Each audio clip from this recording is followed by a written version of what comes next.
Ja. Oké. Hallo, hallo, hallo, hallo. Is er geluid? Er is geen geluid. Er is geen geluid. Goedenavond. Good evening, everybody. Welcome to the auditorium of TU Delft. On this evening we have a very interesting but also controversial topic. But it is a topic that is addressed tonight by an architect, a member of the American Institute of Architects. And he's not alone, because Richard Gage is a spokesperson for more than 2,300 architects and engineers, international experts in different fields from all over the world, who have questions. And tonight, well, we are a University of Technology, technical questions about what happened on that fateful morning in September 2001. The controversy is, of course, due to the fact that the consequences of 9/11 were that huge for the world and that emotional for the people involved, that many people react also very emotional. Still, having that said, this is going to be an evening where we are looking at the technical implications, things that students from the TU Delft should be able to understand and criticize as they please. And I see that there are many of you here present. And it will be a long night because Richard has much to tell, and he told me that it won't be boring, so that's nice. And so we'll take 2 hours for his presentation, and after that we have about 30 to 45 minutes for Q&A, as it is called. So without much ado, I would like to welcome architect Richard Gage. Thank you, Tom. Thank you.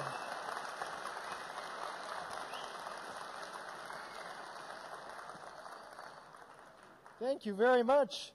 This is a very warm welcome for us. 2,300 architects and engineers that I represent are here at Delft Technical University to give you some really important information. It's our 4th stop on our 10-country tour throughout Europe, and I have to tell you that I'm in love with Delft. I walked through your town. We don't have anything like this in America. Call me naive, but it's just charming and quaint. And don't you just love it here? You're so lucky. I'm sorry, I'm getting emotional with my friends from Amsterdam and Delft too. You know, it is my deep honor to address you today. 9/11 truth, the world is ready. It's time to talk about it. And I want to start off by thanking you for your willingness to come and examine the facts, because you know what? There are thousands of people who will not. And we're going to talk about some of the reasons for that in a few minutes. But this is an extremely difficult job. Your willingness to reconsider the very, very traumatic events of 9/11, the tragic loss of life. You know, also, just as architecture and engineering projects have proven to be, to me, sometimes extremely joyful, sometimes just downright difficult, this particular project, the truth about 9/11, the evidence about 9/11, has proven to be one of the most difficult. Not difficult in terms of reaching conclusions, though, but difficult in terms of the implications of those conclusions, and finding people open-minded and willing enough, like yourselves, to come and to look at the evidence. So my commitment to you tonight is to speak the truth and to leave you with extremely valuable information that will help you separate error from fact, truth from lies. myth from reality. But please, check out all of the facts that you hear tonight. We're not looking for believers. This is not some kind of religion or conspiracy theory cult. After all, doubts about the official investigation, the 9/11 Commission, didn't begin with the 9/11 Truth Movement, composed of millions of people around the globe. It started with the 9/11 commissioners themselves. Timothy Romer saying, "We were extremely frustrated with the false statements we were getting." Max Cleland resigning from the commission, citing it's a national scandal. America's being cheated. The White House wants to cover it up. What are they talking about? Their own attorney in his book, The Ground Truth, John Farmer. "I was shocked at how different the truth was from the way it was described. There was an agreement not to tell the truth." Why would he say that? What government and military officials told the Congress, the Commission, the media, and the public about who knew what and when was almost entirely and inexplicably untrue, he says. So, that alone is reason for a reinvestigation of 9/11, let alone what you're about to hear and see tonight. So it's extremely important that we find out exactly what happened, what's true about this. After all, it served as the pretext for the invasion of two countries in which already over 2 million people have perished, including dozens of Dutch soldiers, 6,000 U.S. soldiers. It also served for as the dawn of a $4.5 trillion global war on terror and the loss of our civil liberties in the U.S. with the Patriot Act, the Military Commissions Act, the National Defense Authorization Act of 2012, in which any of us in America can be arrested, held indefinitely, not told what we're charged with, not have a right to a lawyer, no right to a trial. We can be tortured and we can be assassinated.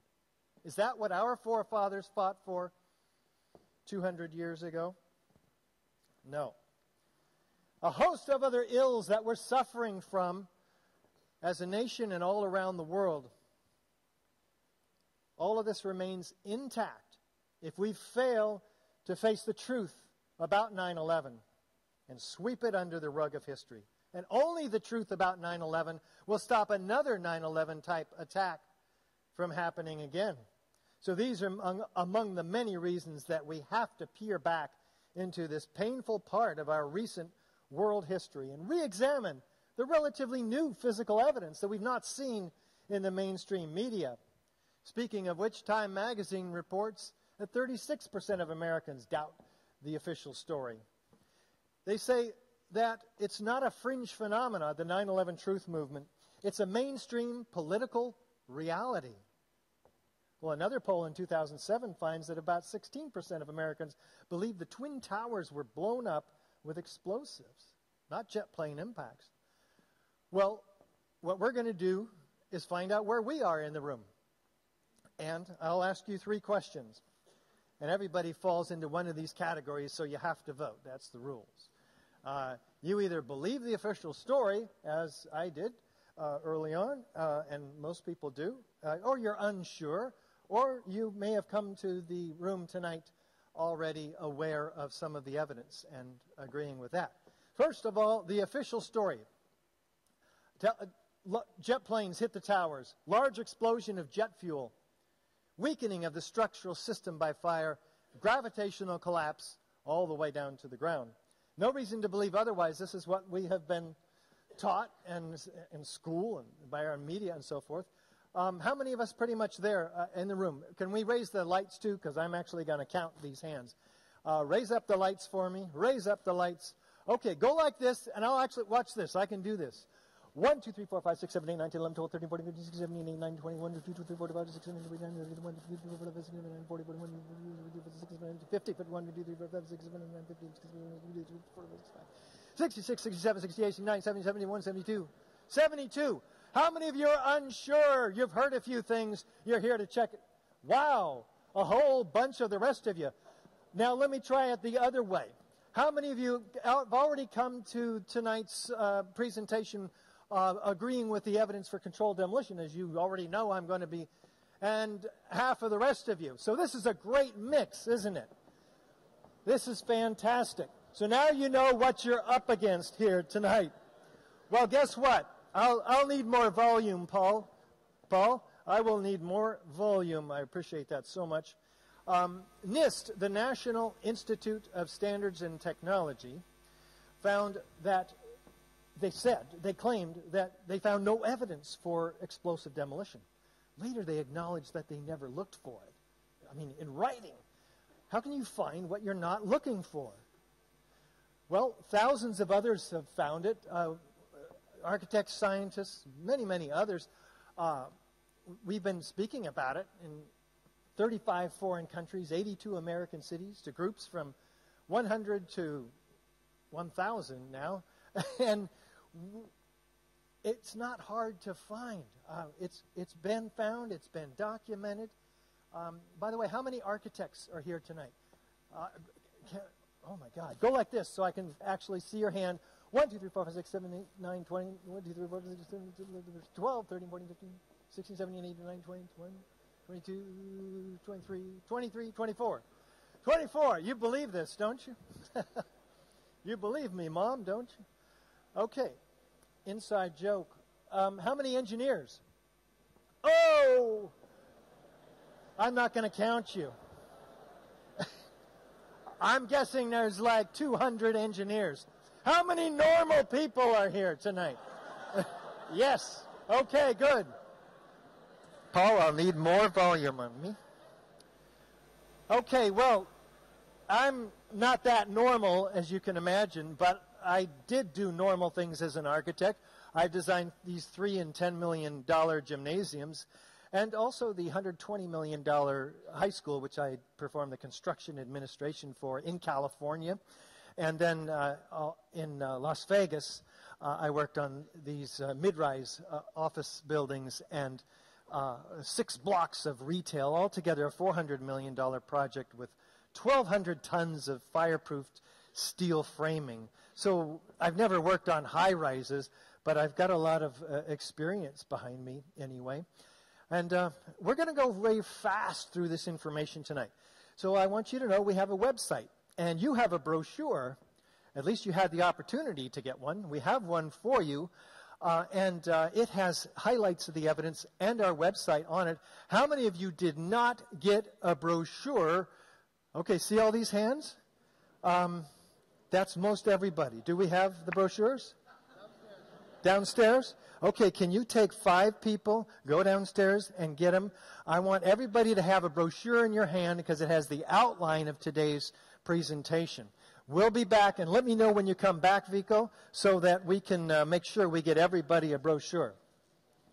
So our website is AE. Thank you. That's for you, Vico. Big hand of applause for our volunteers. Website ae911truth.org. Now, let's find out what happened on that day so we can all kind of get on the same page before we start looking at the evidence. Here we go. On September 11th, we learned that 4 passenger planes were hijacked and taken radically off course. Within an hour, 2 of the planes had flown into the enormous steel towers of the World Trade Center, creating fires and eventually toppling them.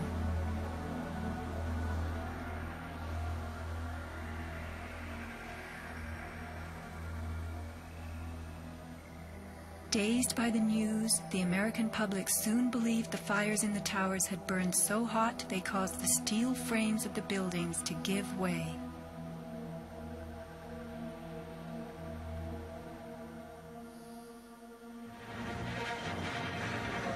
A myth developed, fed by official sources through the media to a bewildered audience.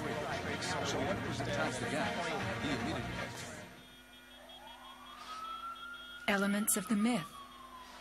The impact of the airplanes, gallons of burning jet fuel, steel melting, the buildings failing and suddenly imploding. In a mere 10 seconds, 110 stories hurtled earthward, pulverizing into dust.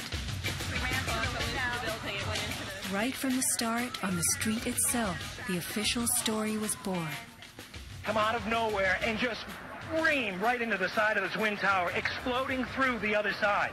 And then I witnessed both towers collapse, one first and then the second, mostly due to structural failure because the fire was just too intense. The myth bled into the FEMA report and was echoed by the experts. It was the combination of the impact load doing great damage to the building, followed by the fire, that caused collapse. Well, here's pretty much the official story in a nutshell, right? Where did it come from? Oh, from that guy, mostly due to structural failure because the fire was just too intense. This is the first person interviewed right off the street who has the answer to the question that fire protection engineers, structural engineers have been debating for years now. Anyway, let's set that aside and look at the scientific method. We've had it in the West for 100 years or so. It's pretty helpful. We ask a question.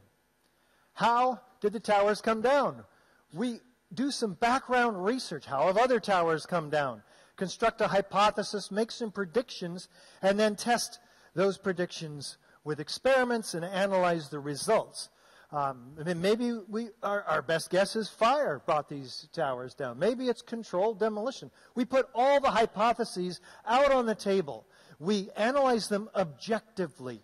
We don't zoom in and have some sort of agenda on one or the other. This is science. It's objective. If the hypothesis is corroborated by the experiments, the data, the research, we report those results in an open, transparent manner for all to build on the body of our work. That's the beauty of the modern scientific method. Sometimes the hypothesis is not corroborated. What do? We go back and construct another one that has a better chance against the data. We'll be testing the hypotheses, the scientific method and use thereof by NIST, the National Institute of Standards and Technology, who was tasked with the responsibility of explaining these collapses to the American people and indeed the people around the world. So hold up your hand high if you need a brochure. We've got our helpers, at least one, over here. And if there's any others, I'd start down in the front. So we're going to apply the scientific method here today. This is a great place to do it at the university. What are the forces that destroy buildings? Well, certainly, fires have destroyed buildings before. A fire is an organic process. It moves through a building every 20 minutes or so, burning out one area, leaving behind a burnt-out area, but looking for fresh new fuel sources. So there's enough fire in a given area for 20 minutes, and when a building collapses due to fire, it'll fall in stages, kind of organically, asymmetrically, not straight down through the path of greatest resistance, the unburned area, for instance. Well, let's take a look and see what steel-framed buildings do in fires. The way in which steel-framed buildings behave in fires depends on their construction. In this test, done by British Steel in 1995, a large amount of typical office furniture was burned to see what would happen to the heavy steel beams that supported the ceiling. When steel is bare, when it heats up, it gets weaker. It's not that it melts in a fire. In fact, normal fires are not hot enough to melt steel. Even if you were, for example, to use an unusual fuel like kerosene. This is your normal office furniture, by the way, in this test on fire. Cannot achieve temperatures hot enough to melt steel. But what happens is it starts to lose its strength. And as it loses its strength, it starts to sag. It becomes softer and sags and can no longer support the load. This was the largest test of its kind ever conducted. It showed how unprotected steel can be distorted even by a normal office fire. But as is typical in steel buildings, the structural beams only slowly and progressively warped and sagged. There was no chance of a sudden collapse. In over 20 years, I have not seen, until recently, a protected steel structure that has collapsed in a fire.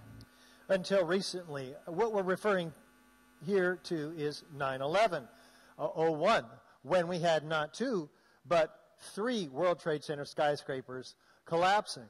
So this is extremely important information. One of the most conservative tests that can be done with steel, not even fireproofed, under 2,000 degrees Fahrenheit, about 1,000 degrees Celsius. Well, how have other high-rises fared in fires? In Los Angeles, we have 3.5 hours burning over 5 floors. In Philadelphia, 18 hours over 8 floors. And in Caracas, Venezuela, 17 hours over 26 floors. None of these have come down due to fire. No high-rise has ever come down due to fire. And steel frame high-rises in particular. These are buildings that have come down. How? Earthquakes.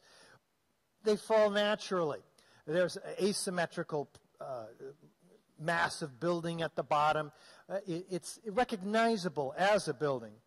The concrete is not pulverized. The structural elements are not severed one from another.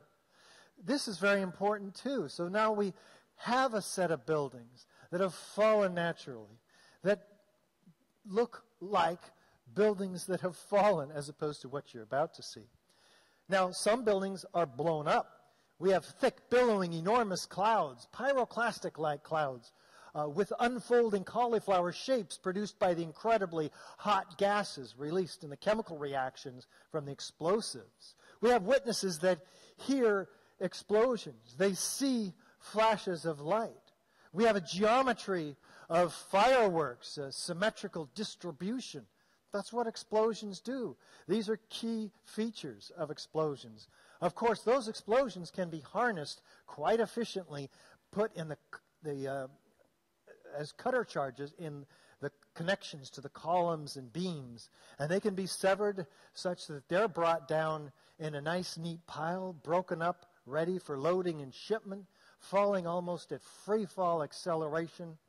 And there's only a handful of companies that can even accomplish this level of precision in the world. One of them, by the way, was right here in the Netherlands. We're going to meet him. Now, let's take a look at some of the key characteristics of controlled demolition.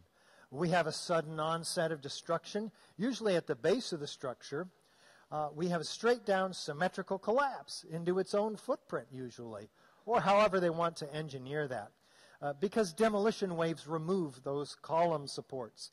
We have a free-fall acceleration often, or almost, through the path of what was the greatest resistance, the thousands of tons of structural steel in the building, resulting in the total dismemberment of the steel structure, so it's broken up, ready for loading and shipment.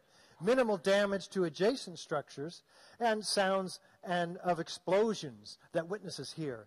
Flashes of light that witnesses hear. Enormous clouds of pyroclastic-like smoke with pulverized concrete.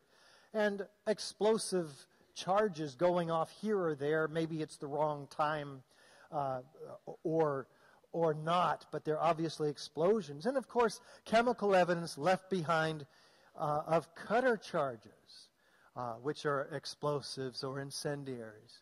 Direct evidence of explosive destruction is what all 10 of these key characteristic features are. And guess what? Fire can't account for any one of them, let alone all 10 of them. Now, if you have additional corroborative evidence like government documentation, hey, that can be helpful. That was a controlled demolition. Experts agree that's a controlled demolition. At least those experts that don't have a stake in $100,000 contracts with the federal government that might bias their opinion about whether something like the World Trade Center, for instance, was an explosive demolition. Foreknowledge. We know these are coming down in advance because it takes months to plan and execute such an operation. Video documentation can be very helpful. Yeah, it looks like a controlled demolition. This is all proof of controlled demolition.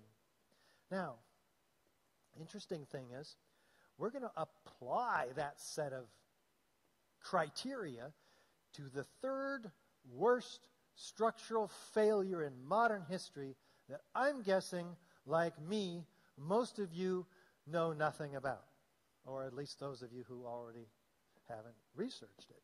It's a very interesting building, Building 7. If we could raise the lights, how many of you are relatively unfamiliar with this Building 7? What is this Building 7? Relatively unfamiliar. Raise your hands. I'm going to say half of you. In fact, let's reverse it. How many of you are familiar? Oh my God, more of you. Okay, 2/3 familiar to 1/3. Now, I'm going to tell you about this building for a very important reason. It came down on the afternoon of 9/11. This is a 47-story skyscraper. Wasn't hit by an airplane like the two Twin Towers. I know it looks small relative to them, but they were the highest buildings in the world in the early 70s when they were built. This would be the highest building in most of our states. This tall building is 22 stories out here, right next to this University Hall, the AV building. And, did I say that right? You Dutch-speaking people, did I say that right, AV? Yeah, I do. Okay, good. Thanks. So, now what happens? It's a football field away from the Twin Towers, and on the afternoon of 9/11, it's still standing after the Twin Towers have come down and made a mess of everything. A few beams actually ended up striking this building, but NIST says that this is not a significant factor in the destruction of this building. Yes, it was destroyed. We're going to take a look at that destruction and compare its features to the features of a controlled demolition. See if there are any similarities. Beginning with, is there a sudden onset of destruction at the base of the structure?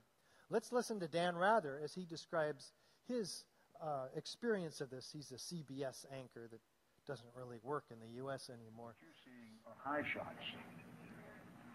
Now, here we're going to show you a videotape of the collapse itself. Describe that. Now we go to videotape, the collapse of this building.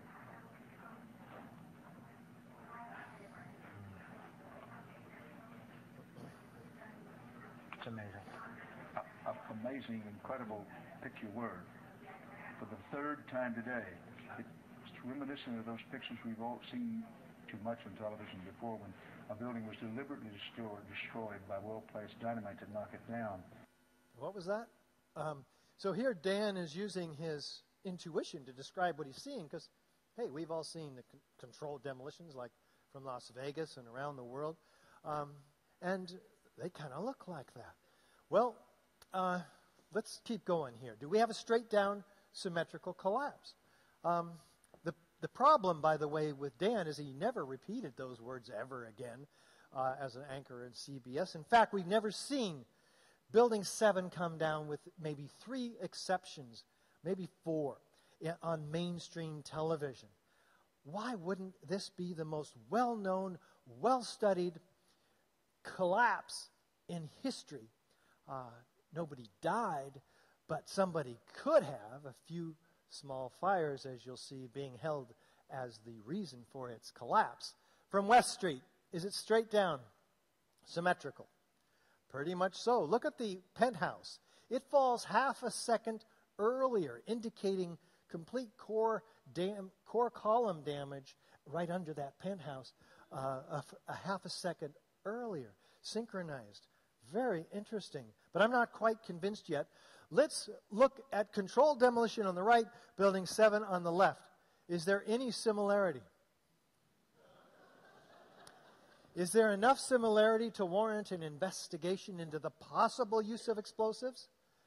Especially since it looks exactly like one. Especially since fire has never brought down a high-rise building completely. No. NIST did not even seriously look at the possibility. They went straight for fire. And these are the worst fires that we have photographic or video evidence of. And those fires are burning on the 12th floor and the 13th floor. And that's where NIST says the initiation of collapse happened. Right in this northeast corner where column 79 was. Now, the problem was those fires are said to have expanded these beams on that floor. But the photographic and video evidence shows that the fires were out over an hour before the collapse. So they could not possibly have been expanding these beams, which are 5 or 6 meters long, on pushing this column off of its seat, this girder, off of its seat on this column. And that's the official story. And that this floor then fell on this one, and so on for 9 floors, leaving this column then unbraced, so it buckles, and then the entire inside of the building caves in. Now, none of that could have happened for a whole variety of reasons. First of all, these beams are fireproofed. They can't ever get that hot. There's only 20 minutes of fuel in a given area. It can't heat up the beam. What does NIST do to prove their theory? In an isolated computer experiment, they heat up that beam in 2 seconds so that it's very hot, so it's forced to expand out. It doesn't sag. It can't sag. A beam would sag under, like you saw in the test results. Well, it couldn't have expanded anyway because it's tied with shear studs or pins that tie the top of the beam into the slab above, making it a composite structural system. And so NIST says, well, those shear studs broke. Well, they prove that by not heating up the concrete at all, forcing them in their computer model to break. Well, even if that could have happened, these beams could not have caused this girder to slide off of its seat, because that girder also had shear studs tying it into the slab up above, which NIST denied, but the shop drawings showed that they were there. Well, even if they weren't there, and this girder could have slid sideways, it would have had to have slid all the way off that seat. That's moving 12 inches laterally, not 5 or 6 like NIST says. Now, NIST says they got away with that because they say this flange folded after it only got halfway off of its seat. And so that's a lie, because there are structural stiffeners at the end of this girder on the shop drawings, which NIST also omitted in their computer model. So we're looking at a series of frauds here, but I'm only beginning. If this girder had fallen off of its seat on this column, these other 3 girders would have remained and held up that floor. It couldn't even have fallen. But even if they weren't there, that floor might have fallen and touched this floor, but not caused a 9-floor progressive collapse, as NIST claims. But even if that would have happened, we would have seen in a 9-floor collapse massive perimeter structural deformation and breaking of the exterior granite panels and windows, none of which you saw in those videos. So NIST says, well, here's their computer model. What's happening here is then this failure travels vertically, and they've got in their computer model 400 structural steel connections failing every second in order to try to show what happened to this building. But you can see it looks nothing like the reality, which is timed coincident next to it. They can't even get it to look like what actually happened in their forgery of a computer model. And it begins to tip over even, so they don't even show us what happens after 2 seconds. It's fraud from beginning to end. There would have been massive warpage, which their computer model does show, but in reality, the videos betray. Well, how do we get a building to come straight down into its own footprint?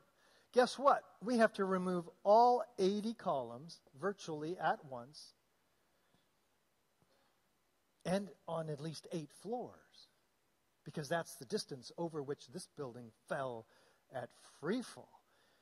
Can fire have that level of precision? Once you answer that question, you're in trouble, serious trouble. Because it results in a free fall acceleration. We can measure the downward acceleration of Building 7 by video frame analysis. I used a magnifying glass to place markers on the corner of the building on each frame. From this we can get a data table and various graphs. The slope of this graph indicates acceleration, which is shown here to be about minus 10.279 plus or minus 0.6. Free fall in a vacuum is minus 9.8 in these units. That falls within the margin of error of this measurement. In other words, the rate of fall of building 7 in the first few seconds is indistinguishable from free fall in a vacuum.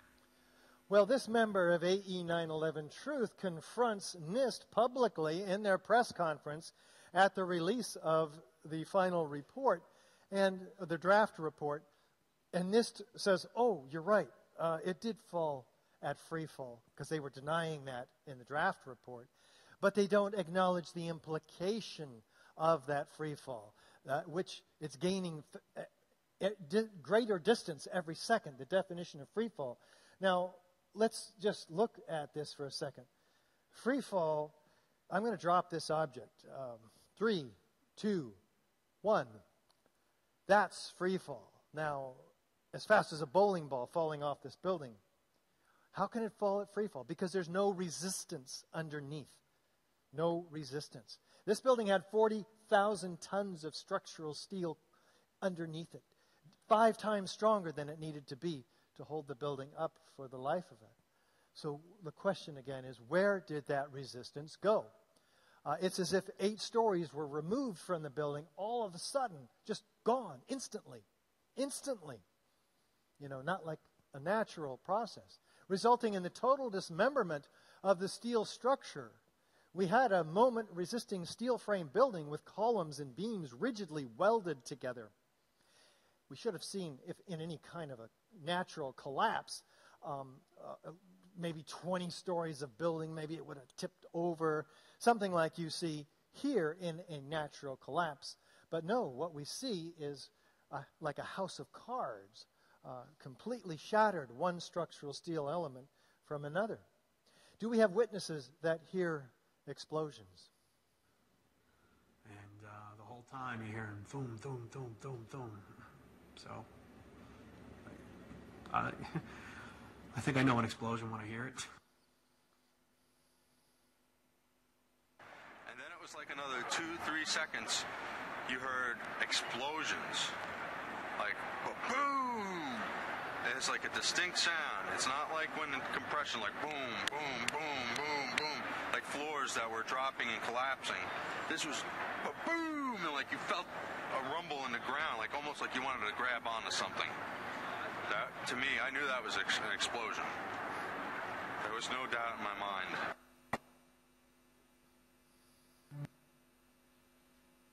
When we got to the 8th floor, I started walking to one side of the building. That side of the building was gone. The first explosion I heard when I was on the stairwell landing, when we made it down to the 6th floor. Then we made it back to the 8th floor. I heard some more explosions. What's the sound? Like a boom. Like an explosion. And more than one? Yes.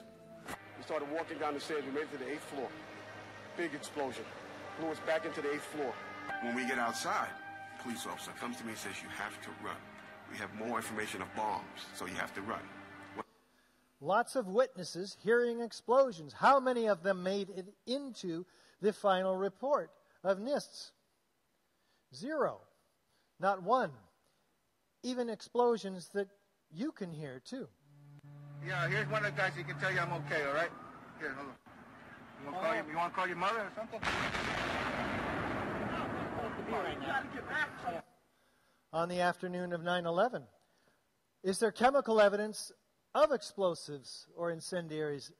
We'll come back to this when we touch base with the Twin Towers. For now, we have all 8 key characteristics of explosive destruction, and fire can't create any one of these. Well, like this fire in World Trade Center 5, fully engulfed in flames. Did it come down? No. Mid-rise, high-rise buildings, this one I think is 9 stories, don't come down due to fire.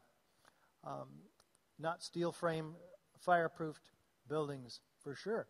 Nor this in Beijing, 44 stories, fully engulfed, top to bottom. Did it come down?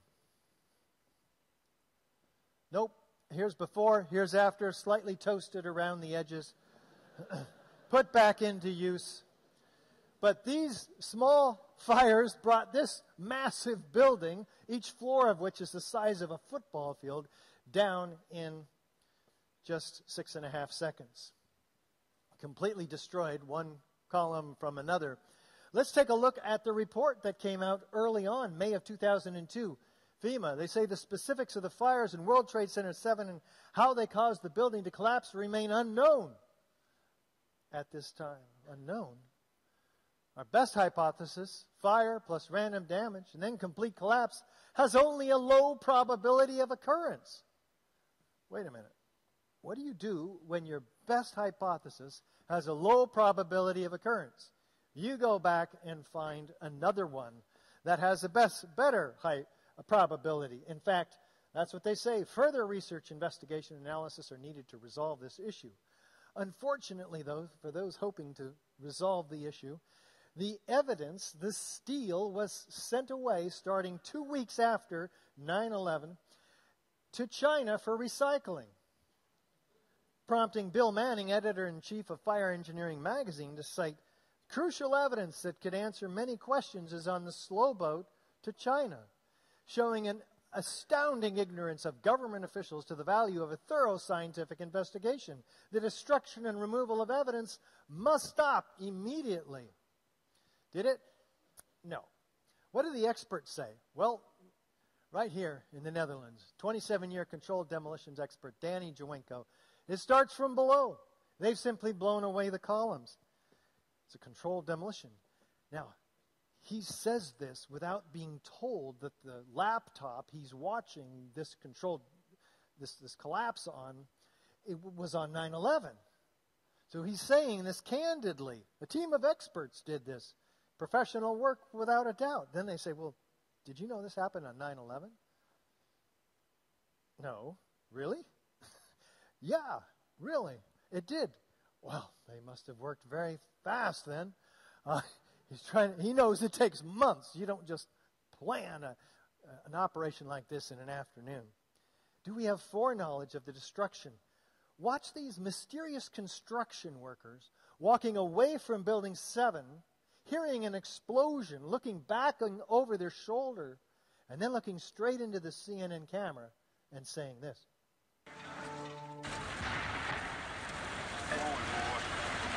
Keep your eye on that building as they coming down. The building is about to blow up.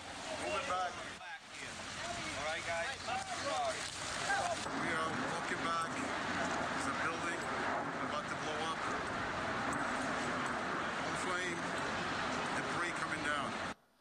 The building is about to blow up. Flame and debris coming down. How do they know this? What is going on here? Do fires blow up buildings? Well, here's Kevin McPadden. You heard him talking about explosions before. Right before that, he's hearing this. They were all held back about 6 blocks away, listening, expecting it to come down. I mean, they were told it had structural damage. And he's listening to this radio held in the hands of a Red Cross worker, and he hears... At the last few seconds, he took his hand off, and you heard 3, 2, 1.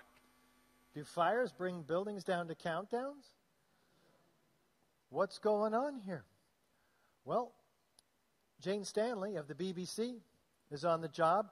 She reports the collapse of this building 20 minutes before it even happened. That's good reporting. They apologize for this error, citing the confusing events of the day. Does this make them psychic? What is going on again? Better than that, good old America, CNN announced it that morning. In New York, Alan Dodd-Frank joins us on the phone in Lower Manhattan. Alan? Aaron, just 2 or 3 minutes ago, there was yet another collapse or explosion. I'm now out of sight. A Good Samaritan has taken me in on Duane Street. But at 11:15, there was another collapse or explosion following the 10:30 collapse of the second tower. And a firefighter who rushed by us estimated that 50 stories went down. The street filled with smoke. It was like a forest fire roaring down a canyon. Now, as I think Patty Sabga and others have told you, all of Manhattan is covered, downtown Manhattan is... 50 stories went down? There was no other 50-story building that went down on 9/11. There was no other building that went down on 9/11. There were some damaged buildings, crushed some parts of buildings by the massive steel that fell when the Twin Towers went down. Had this building gone down at that time, 10:45 that morning, it would have been completely obscured by the massive dust cloud released when the Twin Towers collapsed. So we wouldn't even have video of it. So some people suggest, well, it was a dud. It was supposed to go down at that time, and that's what these construction workers were doing for some reason, going back into the building to fix it. Well, that's speculation, but the question for us right now relative to Building 7 is the hypothesis corroborated of explosive demolition, or is the hypothesis of fire corroborated? Do we have a sudden onset of destruction and all the other key characteristics of explosive destruction so far? Looking at the evidence for cutter charges a little bit later, is this direct evidence of explosive destruction to you? Because I'm going to ask you, can fire create any one of these features? And is there additional corroborative evidence that gives you proof of controlled demolition? So if we can have the lights up, I'll ask you those three questions yet once again. How many of us agree with the official story that this building came down by normal office fires? Go like this so I can actually count you. 1, 2, 3, 4, 5, 6. Move your hand so I can see you. 7, 8, 9, 10, 11. Anybody over here? Go like this. 12, 13, 14, 15, 16, 17. And anybody here? Anybody on the floor? What's the matter with you guys? You might be unsure. How many of you might still be unsure? There were a few before. Okay, 1, 2, 3, 4, 5, 6, 7, 8, 9, 10, 11, 12, 13, 14, 15, 16, 17, 18, 19, 20, 21, 22, 23, 24, 25, 26, 27, 28. Okay, I'll give up. There's a few of you who are unsure. How many of you think these buildings came down by controlled demolition? Okay, the greater majority. It's not majority rules here. It's science that rules. And each of us has our own interpretation of the scientific principles. And so for those of you who, which is the majority, in this room, you've got the biggest problem, don't you? Because what are we talking about here? We're talking about one third of the destruction of the World Trade Center on 9/11. This is part of the problem of 9/11. And whether you look at it, well, who's in this building? Let's just take a look at this. The CIA, the IRS, the Secret Service, the Department of Defense, Mayor Giuliani's Office of Emergency Management, the Securities and Exchange Commission. The Securities and Exchange Commission, by the way, lost thousands of very valuable, irreplaceable files it was using to pursue Wall Street companies like Enron and WorldCom. So we certainly want an investigation of those fires on the 12th and 13th floor occupied by the Securities and Exchange Commission. Is it reasonable to assume that Al-Qaeda would have had access to this building to set these explosives? Probably not. This is the reason that you hear people saying this is some sort of an inside operation, which is the big problem of 9/11 for those who believe that the evidence leads them to conclude that this is a controlled demolition, right? Well, this is the reason we are educating the public in massive campaigns across the country and on 9/11, particularly in New York, with massive digital billboards. Did you know a third tower fell on 9/11? Theoretically, no one died when Building 7 came down. It was evacuated after the planes hit the towers. And so we don't have the baggage, the emotional trauma that most of us, particularly in the United States and particularly in New York, have with the Twin Towers because of the incredible loss of life there. The first time we've ever been attacked in America on our mainland. And so Building 7 gives us a gateway to open our minds. And for most of you, you you have to answer a few more questions as a result. And I want to help you in that process by inviting you to sign up for our monthly email newsletter. So there are 5 clipboards in this room that I asked a fine group of people to help me with. Where are those clipboards? Raise your hands and make noise. Where are my 5 clipboards? You guys went all the way over there. I've been looking for you. Can you bring all 5 clipboards down for me now, right now? Come on down with the 5 clipboards with all those papers on them. Stand up, walk down the stairs. This is your opportunity to shine, and give them a big hand. And if you would kindly put one in the front of each section. Are you listening to me?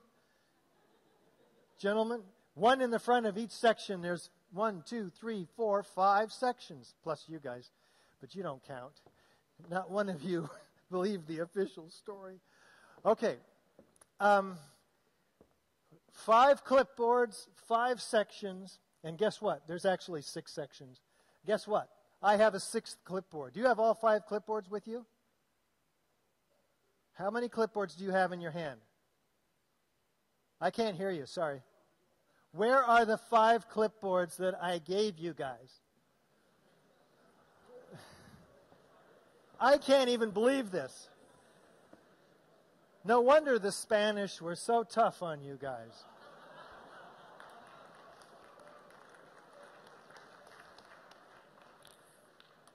Well, I've got 2. Can you split those up for me and start on one on each of these sections? Sign the clipboards downstairs on your way out if you'd like to be on our email newsletter list. So, and you can go to our website too, by the way. If you want to stay in touch with us, we'll give you the latest evidence and so forth. You can be a member for €2 or €5 per month. You can be a member of AE 9/11 Truth. We are a nonprofit organization, and we only are able to spread the information about the World Trade Center towers with your help. We've got a lot of work to do. Now, we have made a film which is extraordinary. We have 40 high-rise architects, structural engineers, metallurgists, chemists, physicists, controlled demolition experts, not just me, laying out all of this evidence in 90 minutes. So here's the film. You only have to see 4 minutes of it.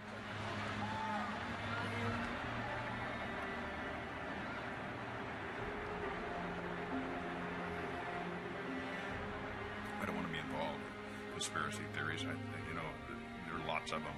They can go on. We can speculate on that forever. What we really need to know is how those buildings came down. World Trade Center 7 collapsed because of fires fueled by office furnishings. It did not collapse from explosives or from fuel oil fires. To undermine scientific integrity is to undermine our democracy. This is what NIST has done, denied and ignored crucial evidence. The American people absolutely need the truth of 9/11. More than 1,500 architects and engineers and 12,000 others, including many scientists, have signed the petition calling for a scientific investigation of the destruction of the Twin Towers and World Trade Center Building 7. The report, issued by the National Institute of Standards and Technology, referred to as NIST, was not valid science.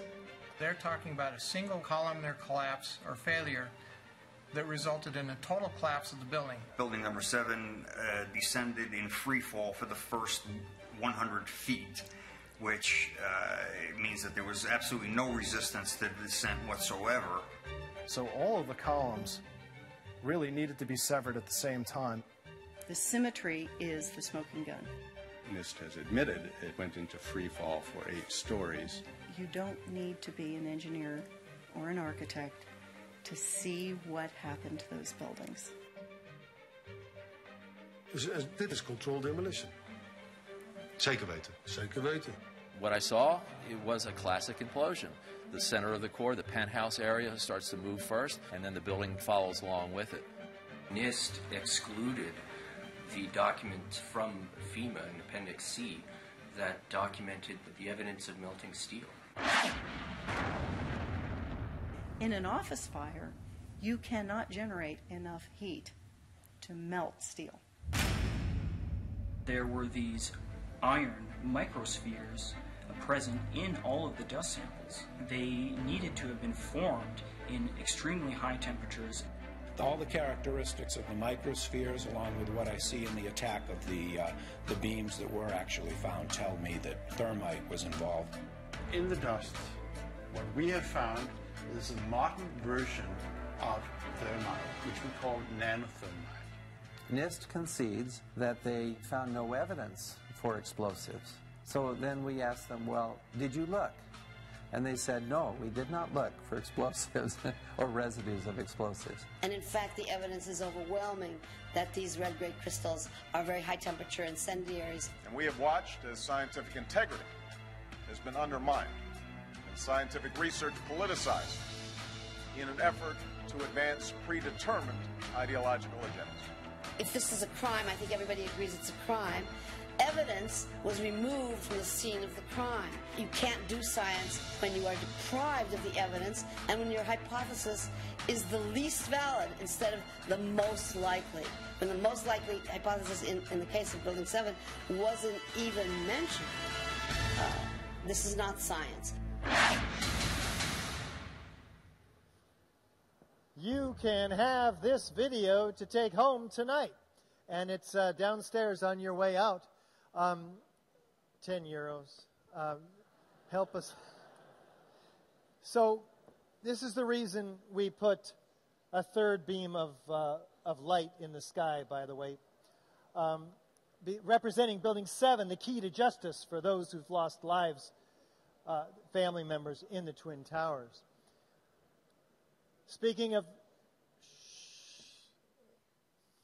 now you're coming alive. That's good.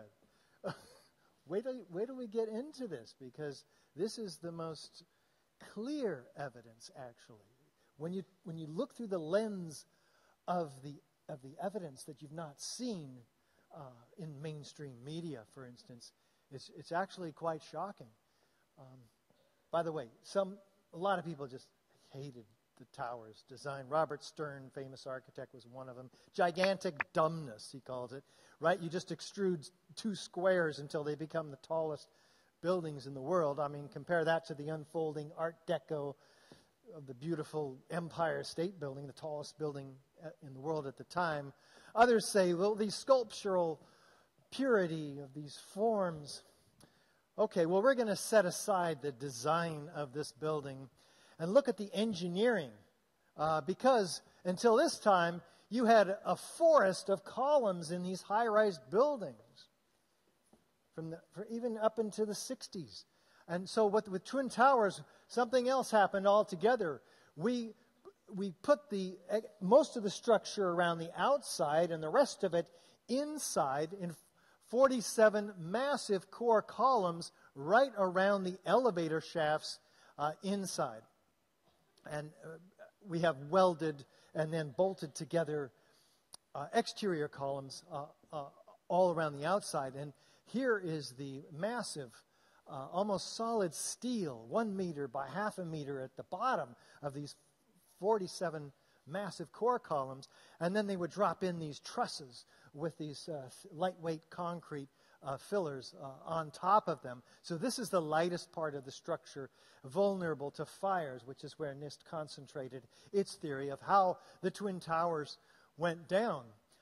So what you have, you end up with 20 meters of open office planning. You're no longer bound by these columns in your placement of offices. But every meter you have marching all the way around the outside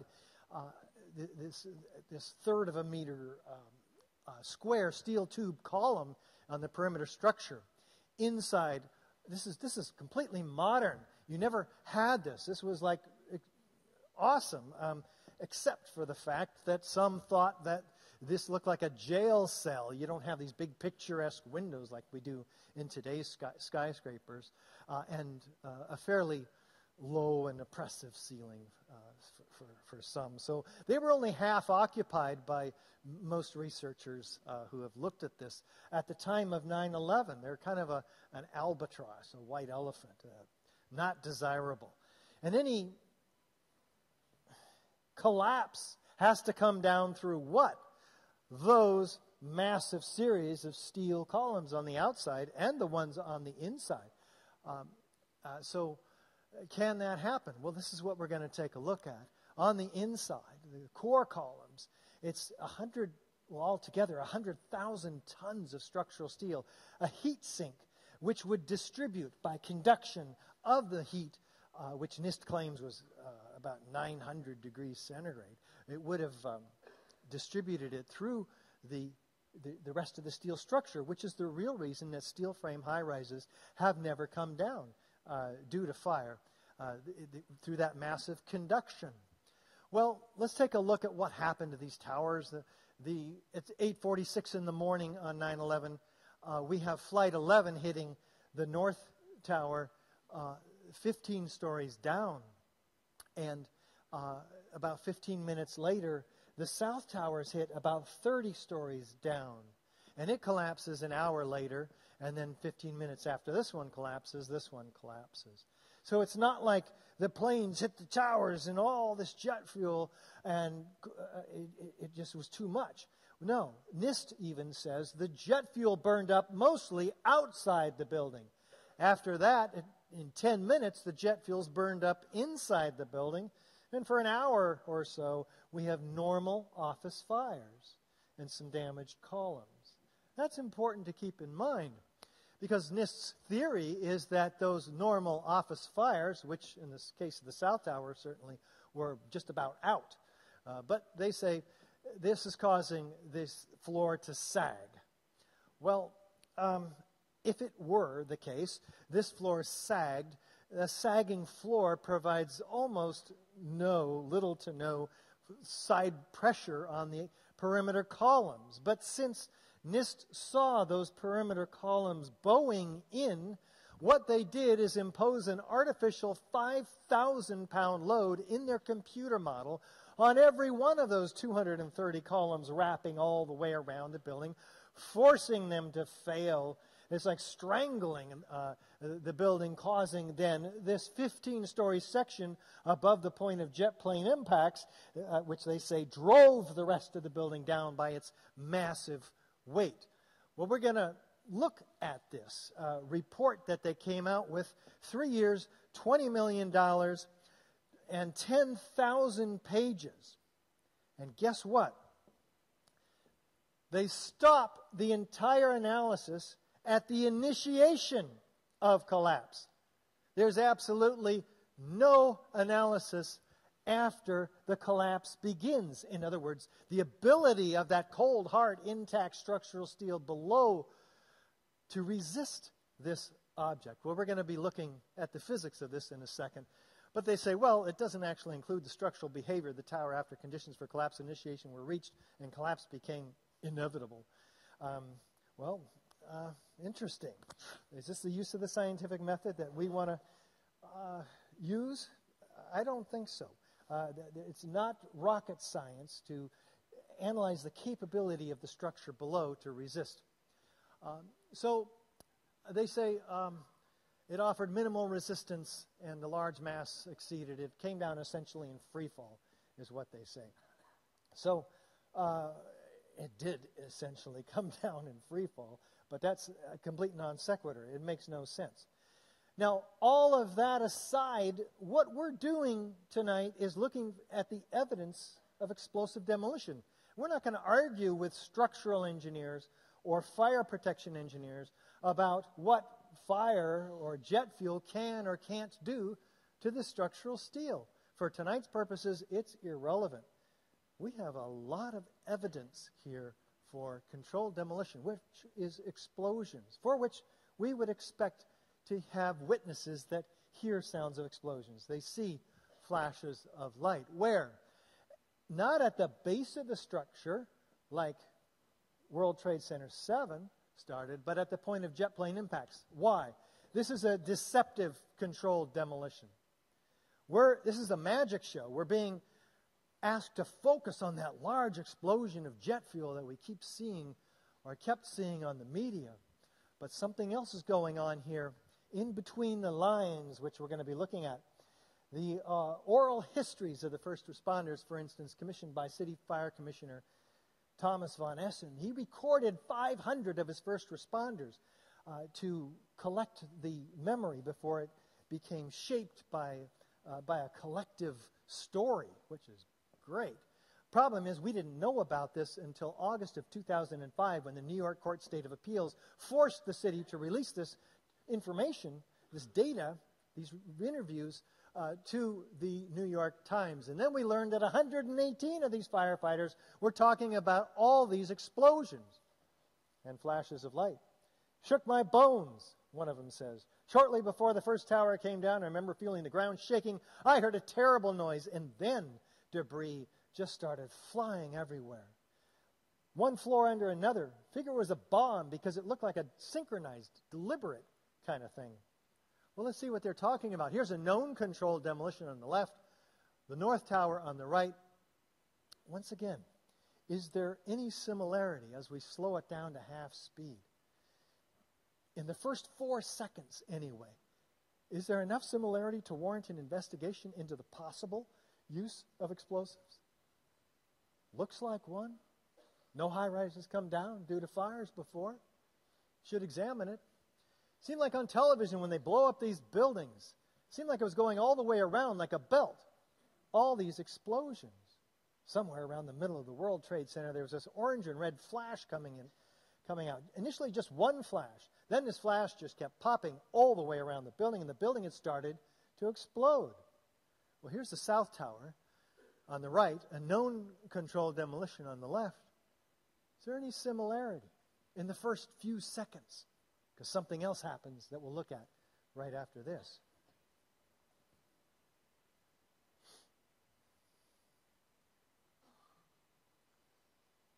I thought the terrorists planted explosives somewhere in the building. That's how loud it was, a crackling explosive. As we were getting our gear on and making our way to the stairway, there was a heavy-duty explosion.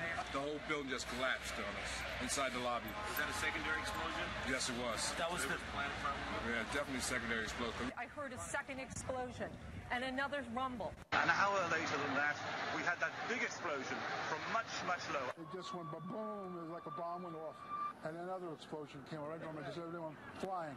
There were numerous secondary explosions taking place in that building. There were continuous explosions. No, the first explosion, and there was a second explosion in the same building. There were 2 explosions. Okay. Federal agencies that were down there do believe that there was some sort of explosive device somewhere else besides the planes hitting. There was another explosion that took place in one of the towers here. So obviously, according to his theory, he thinks that there were actually devices that were planted in the building. There was a secondary explosion, probably a device either planted before or on the aircraft that did not explode until an hour later. Then there was those secondary explosions and then the subsequent collapses.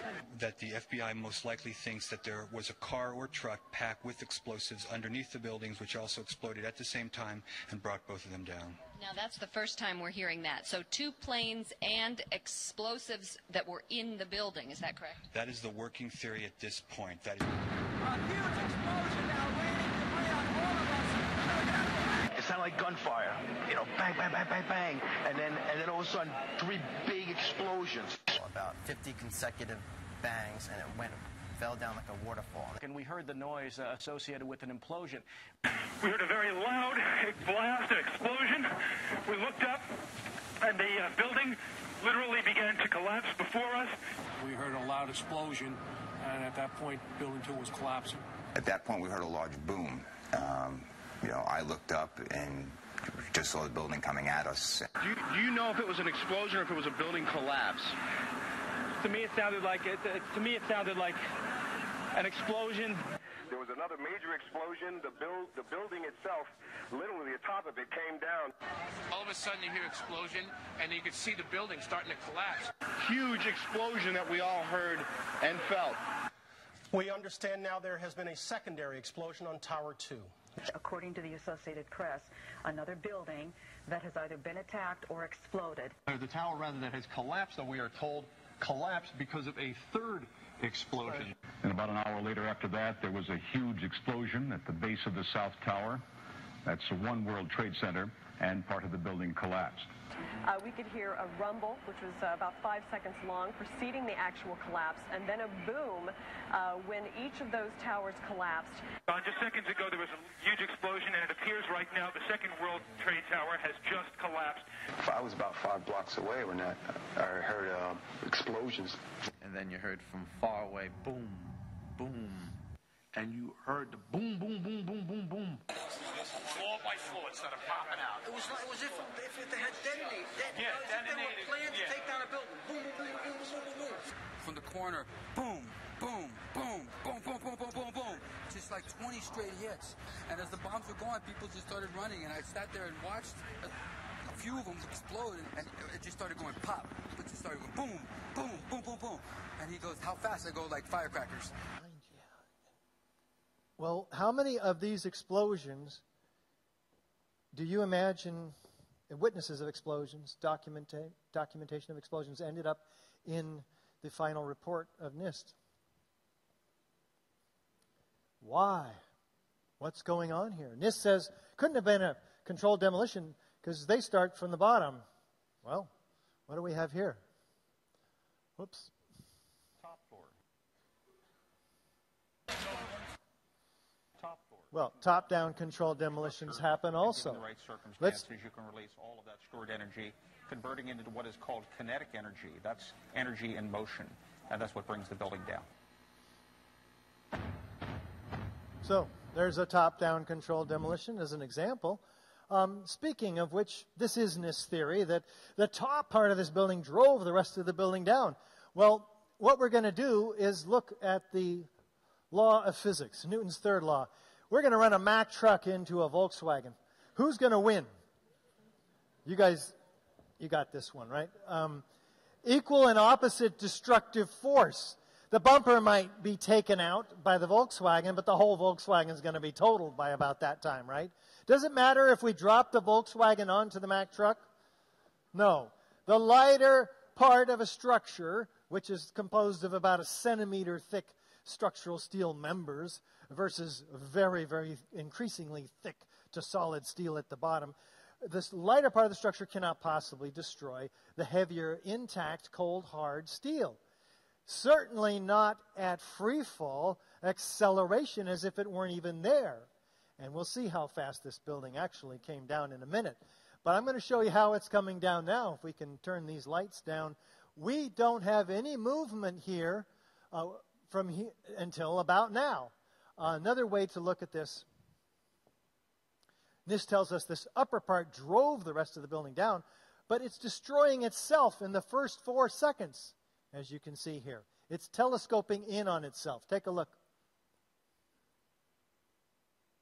Just like Building 7 in the first 4 seconds.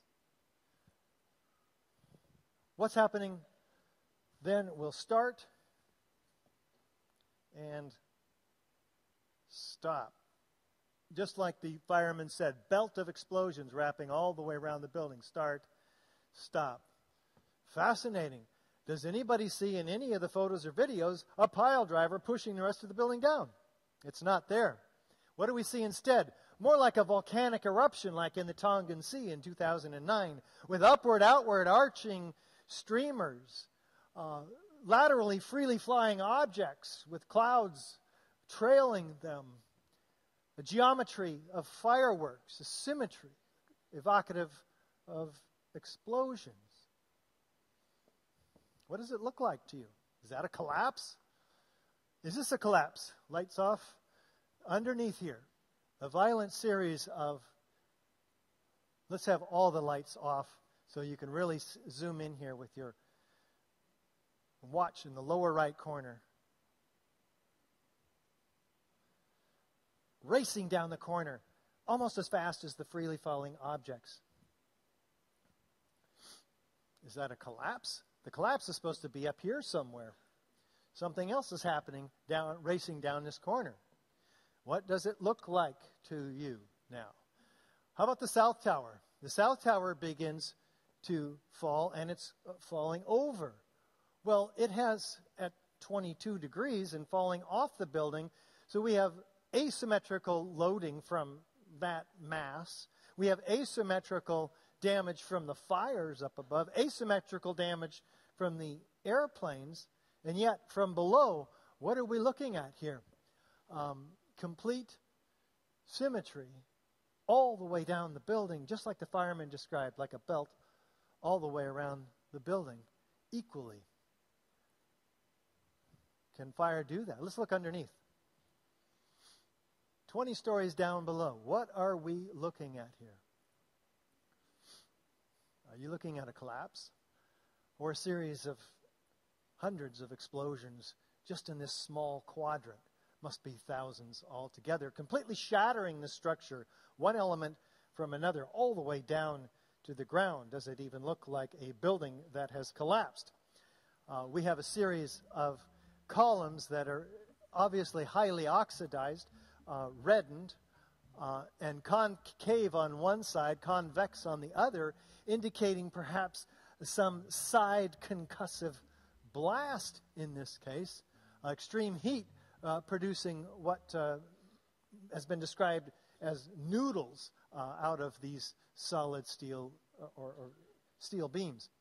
Do we have a straight down symmetrical progression? Well, here's 400 meters, 300 meters, all the way around each building, and that complete symmetrical distribution of those structural steel systems landing well outside the boundary of ground zero even, landing on the winter gardens across the street, in fact.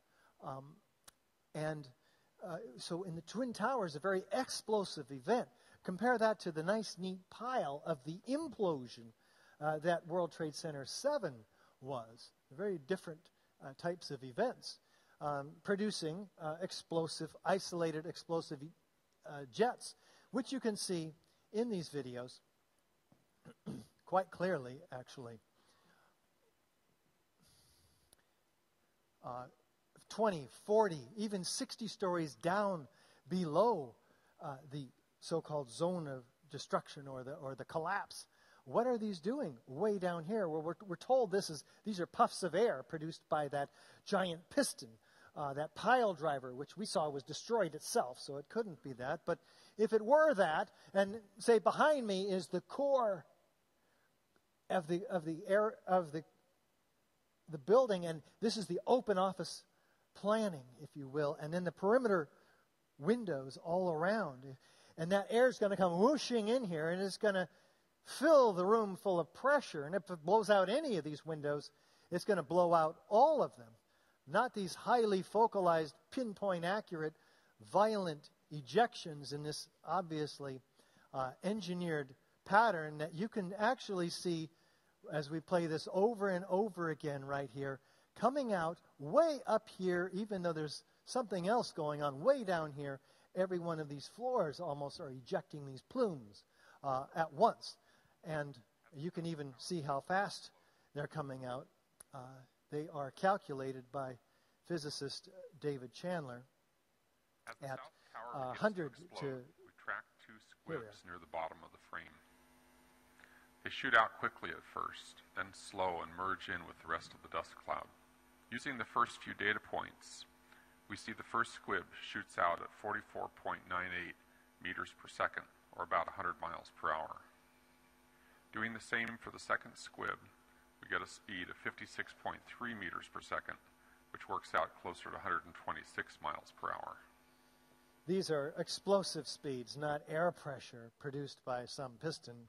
Paul, let's leave the volume of the videos up because they come so fast. So these are also pulverized building materials. They're not puffs of air. You can see the solids in them as well. How fast is the building coming down? Well, we can time it.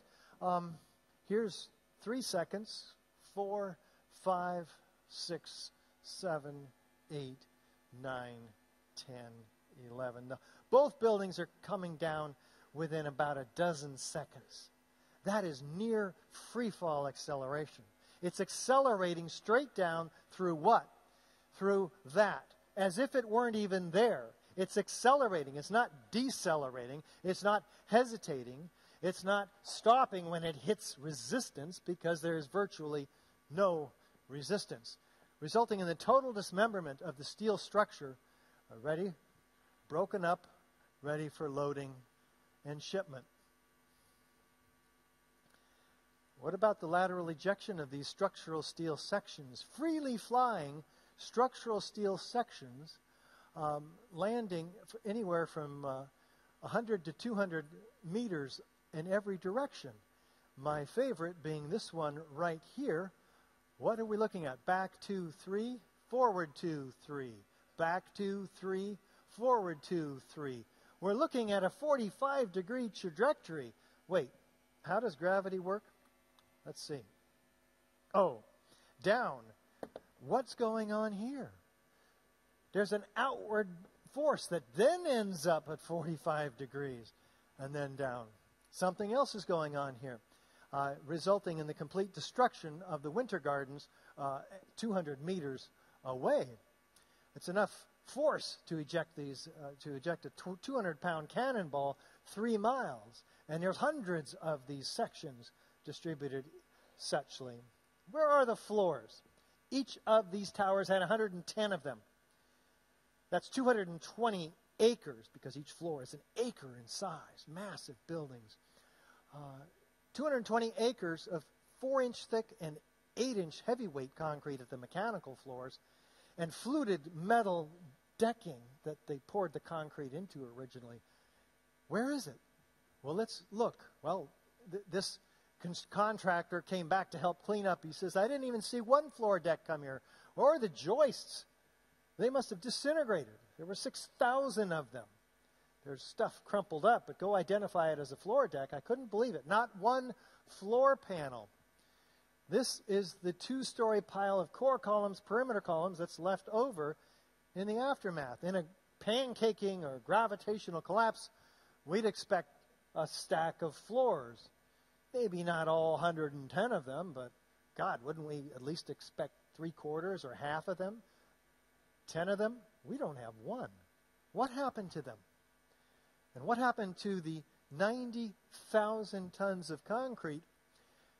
It seems to be missing at the base of the structure. Here it is, pulverizing in midair, 90,000 tons of concrete, before it ever develops its kinetic energy, striking the ground below. In midair, 100-micron particles it's pulverized into. That takes an incredible force all by itself.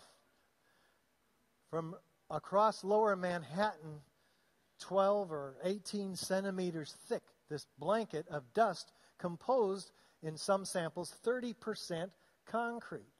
That's where it ended up. And you see, and there's no concrete. There's very little concrete. All you see is aluminum and steel. What happened to the concrete? The concrete was pulverized. And I was down here Tuesday, and it was like you were on a foreign planet. All of lower Manhattan, not just this site, from river to river, there was dust, powder, 2-3 inches thick. The concrete was just pulverized. You have 2 110-story office buildings. You don't find a desk. You don't find a chair. You don't find a telephone, a computer. The biggest piece of a telephone I found was half of the keypad, and it was about this big. The building collapsed to dust. What I expected to see was nothing like what I actually did see at the time of my arrival at the site. There wasn't much that you could say, you could describe. Everything was dust and metal. There was no typewriters, there was no chairs, there was no nothing. There were 10,000 file cabinets or so in these buildings, steel file cabinets, but this is the only one that they could find. It was in the basement. Maybe that's why it survived. How did 10,000 file cabinets disappear? They made a big deal out of the one that they could find. What about the people? In April 2006, New Yorkers were distressed to learn that bone fragments, human remains from 9/11, had been found on the roof of the nearby Deutsche Bank building. And how, in God's name, did those fragments get there? And bone fragments less than a centimeter long. How could they be so small? Wait a minute. We're talking about 700 bone fragments, a centimeter long, on top of this building found? Well, they're not from the airplane that hit the South Tower because it sent its ejections out this way. They're not from the people in the airplane that hit the North Tower because the South Tower shadows or interferes with the flow and onto this building. How did they get there? There were 2,749 victims, but only 300 whole bodies were found. 20,000 pieces of bodies were found. 6,000 of them small enough to fit into a test tube. 200 pieces matched to one single person. And yet, 1,151 victims remain completely unaccounted for, vaporized, nowhere to be found. The distribution of these body parts is well beyond ground zero. How did they get there? Wouldn't we expect those bodies to be trapped between layers of floors found at the bottom in a gravitational collapse? What about this incredible heat that was being reported? Well, NFPA 921, the National Fire Protection Association in the U.S., the Guide for Investigation of Fire and Explosions, which was actually created in part by NIST themselves, so they should have followed it. It says, look for thermal effects, high heat, large volumes of gas, large amount of heat released from rapidly expanding plumes of gas. They describe what you're looking for in explosions. And before, during, and directly after the final destruction are these incredibly hot, expanding, cauliflower-shaped clouds, like in a volcano, that they just keep expanding several times the volume of the building in just seconds, as you can see here. This is not normal smoke from a collapse, although it is full of concrete as well. Caused from intense heat from rapidly expanding chemical reactions. How about extreme temperature in the pile themselves? Well, this is evident before, during, and after the final destruction. Bechtel documents about 1,200 Celsius temperatures. Where does that come from? Jet fuel only burns about 300-400 Celsius according to its manufacturer in open air. It's basically kerosene. Where do these fires, the office fires, NIST doesn't have evidence that they burned hotter than 300 or 400 Celsius, but they say that it burned up to 900, but without any evidence. Well, the truth is that people are seeing much, much hotter temperatures. Peter Tully, the construction cleanup director, says he saw pools of literally molten steel. In fact, here it is pouring out of the South Tower just 10 minutes prior to its collapse. This turns out to be molten iron, as we'll see. And NIST says, well, no, this must be melted airplane, because that's about where the airplane went in. But melted aluminum looks silvery. It doesn't glow bright orange in daylight conditions, as you can see here. The bend of the beam would be dripping with molten steel, like you see in this photograph of material being picked up at the World Trade Center.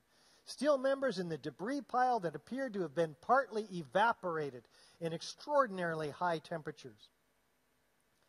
Says Jonathan Barnett, the author of the FEMA report, fire protection engineer. We're talking 2,000 degrees Celsius temperatures, nowhere near what was created, according to the official story, or that could be created by jet fuel and office fires. Melted girders, says Abul Hassan Astani, one of the structural engineers that had unlimited access. As you see here in this piece of World Trade Center 7 steel, melted. They document it in Appendix C, a scientific forensic examination by FEMA themselves, including Jonathan Barnett, in which they say melting capable of turning a solid steel girder into Swiss cheese, like this piece from World Trade Center 7. Rapid oxidation, sulfidation, intergranular melting of steel. Fires don't do this. Liquid iron, this is molten iron attacking the steel. Sulfur formed during this hot corrosion attack on the steel. Where does the sulfur come from? Where does liquid molten iron, documented by officials, molten concrete flowing in World Trade Center Building 6 around this gun, which is where the police were, and this piece is now in the police museum in New York. It takes 1,500 degrees Celsius to melt concrete. I didn't even know concrete could melt.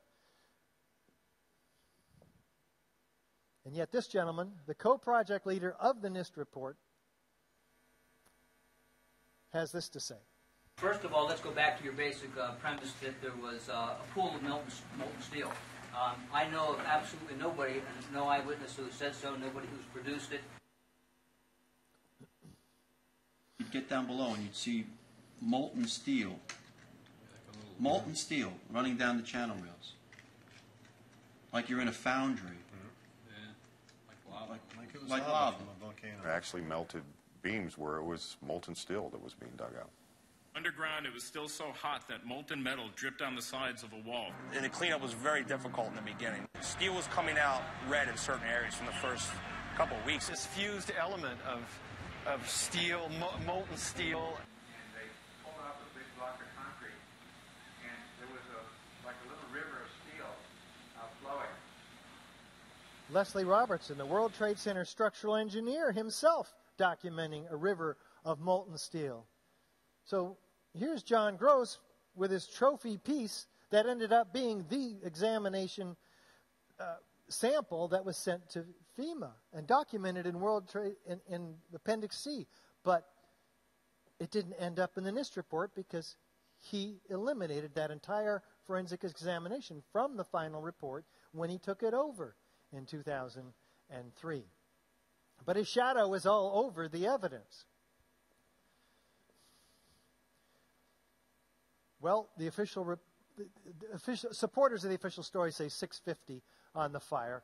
There's a few variations of them, but none of them get up to 1,500 Celsius, where steel begins to melt. And what can create that? Well, thermite is one option we're going to be looking at. It can create temperatures exceeding 2,500 degrees. And we'll just see, do we have chemical evidence of cutter charges or explosives or incendiaries? What is thermite anyway? An incendiary used by the military, thermite is a compound of iron oxide and aluminum, which when ignited sustains an extreme heat reaction, creating molten iron. In just 2 seconds, thermite can reach temperatures over 4,500 degrees Fahrenheit, quite enough to liquefy steel. We know that open-air fires cannot burn hot enough to melt steel, but metal had melted at the base of the towers. Appendix C of the FEMA report describes sulfur residues on the World Trade Center steel. The New York Times called this the deepest mystery of all. Sulfur slightly lowers the melting point of iron, and iron oxide and iron sulfide had formed on the surface of the structural steel. Sulfur used with thermite is called thermate, producing even faster results. Interesting. So our background research supports that there is material, incendiaries, that can produce those extremely hot temperatures, which were found by officials in the World Trade Center, and the source of the sulfur, which is used by the military to cut through steel like a hot knife through butter when it's added to thermite. Well, NFPA 921, once again, which NIST had a hand in creating, says that you need to look for unusual residues that could arise from thermite. NIST acknowledged they never looked for such evidence. They refused to, but others did, like Stephen Jones, for instance, who finds very interesting chemical evidence that would be found if you had thermite, common elements such as iron, aluminum, copper, calcium, silicon, and unusual elements such as fluorine and manganese. These elements on the periodic table. And in fact, somebody gave him a chunk of steel to look at. Turns out it's not steel at all. It's pure elemental previously molten iron. Wow. Where does iron come from? Iron is one of the materials in the alloy we use as steel. But we stopped using elemental iron about 100 years ago. Well, fascinating. They call these chunks of molten material meteorites because they just didn't know what to call them. They'd never seen them before. So they take a small chip from it and they find it's predominantly iron. So he rules out molten aluminum from the airplanes. It has abundant manganese, so he rules out molten structural steel as a major component. It has aluminum, sulfur, potassium, interesting, and manganese and fluorine in abundance. So this manganese is commonly used from the potassium permanganate as an oxidizer in thermate. Fluorine used in sol gel type thermite charges, which are very, very high-tech forms of thermite. He does another sample on this piece of World Trade Center steel in this monument, and he finds X-ray fluorescence, once again, iron, sulfur, potassium, manganese. And then in this piece, too, is this a thermal lance that's taken this out, or is this something else in this piece of steel from World Trade Center 7? This is a oxyacetylene cut. You can see it's a very different edge that's created, left over. Compare that to this piece here, which looks more like it's been cut. So this piece from International Peace Park in Manitoba was also illustrative of some non-oxyacetylene cuts, and it indeed has what? Iron, silica, aluminum, manganese, the key ingredients of thermite. Well, thermite can be used to cut through steel. John Cole did it in his backyard.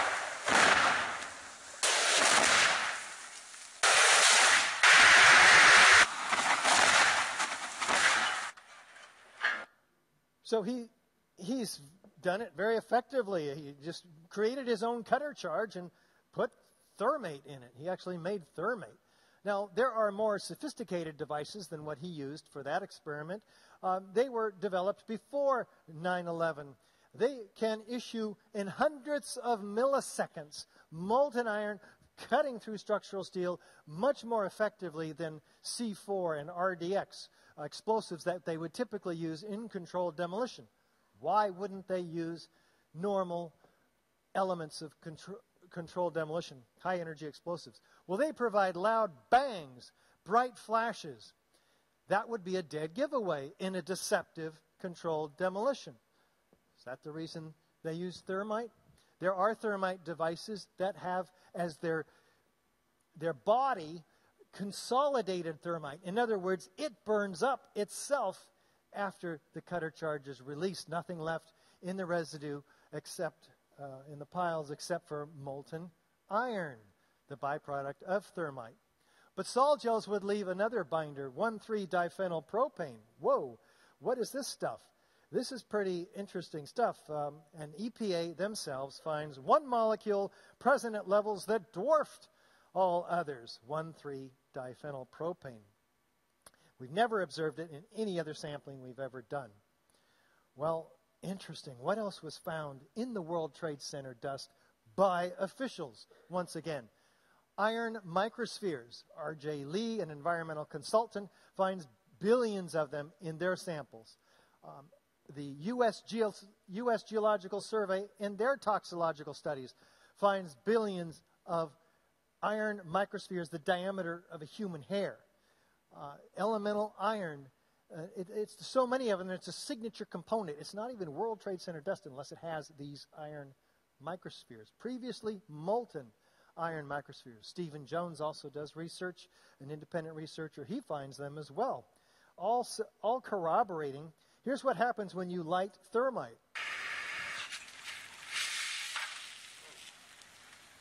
Slowing it down, you see thousands and thousands of molten iron microspheres that cool and fall. Well, fascinating. How does this happen? Well, if you had thousands of thermite cutter charges laced throughout the columns and beams in the building, and under pressure, explosive pressures, the liquid molten iron byproduct would be aerosolized. What happens when you aerosolize liquid? Let's see. Here's a spray bottle. Tens of thousands of what?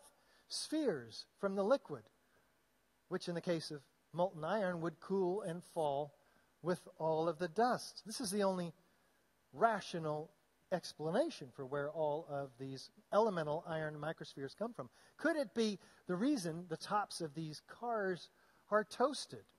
Is there any other reason that one can think of? What else was found in the World Trade Center dust?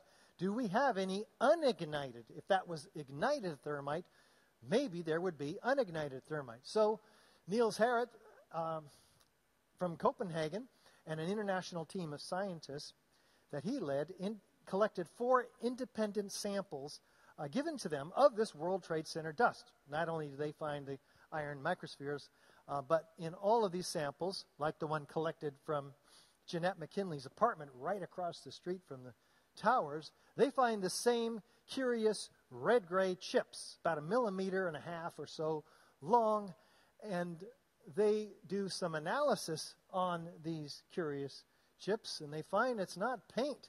When you look at the red side, you get carbon, oxygen, aluminum, silica, iron, the ingredients of thermite in the World Trade Center dust. What's this doing there?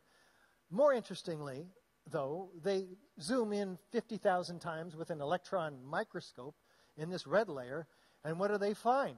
Rhomboidal-shaped nanoparticles of iron oxide, 40 nanometers across, with 100 nanometers across, and aluminum platelets, the ingredients of thermite, and evenly mixed, set in an organic bed of oxygen, silica, carbon. This is fascinating stuff.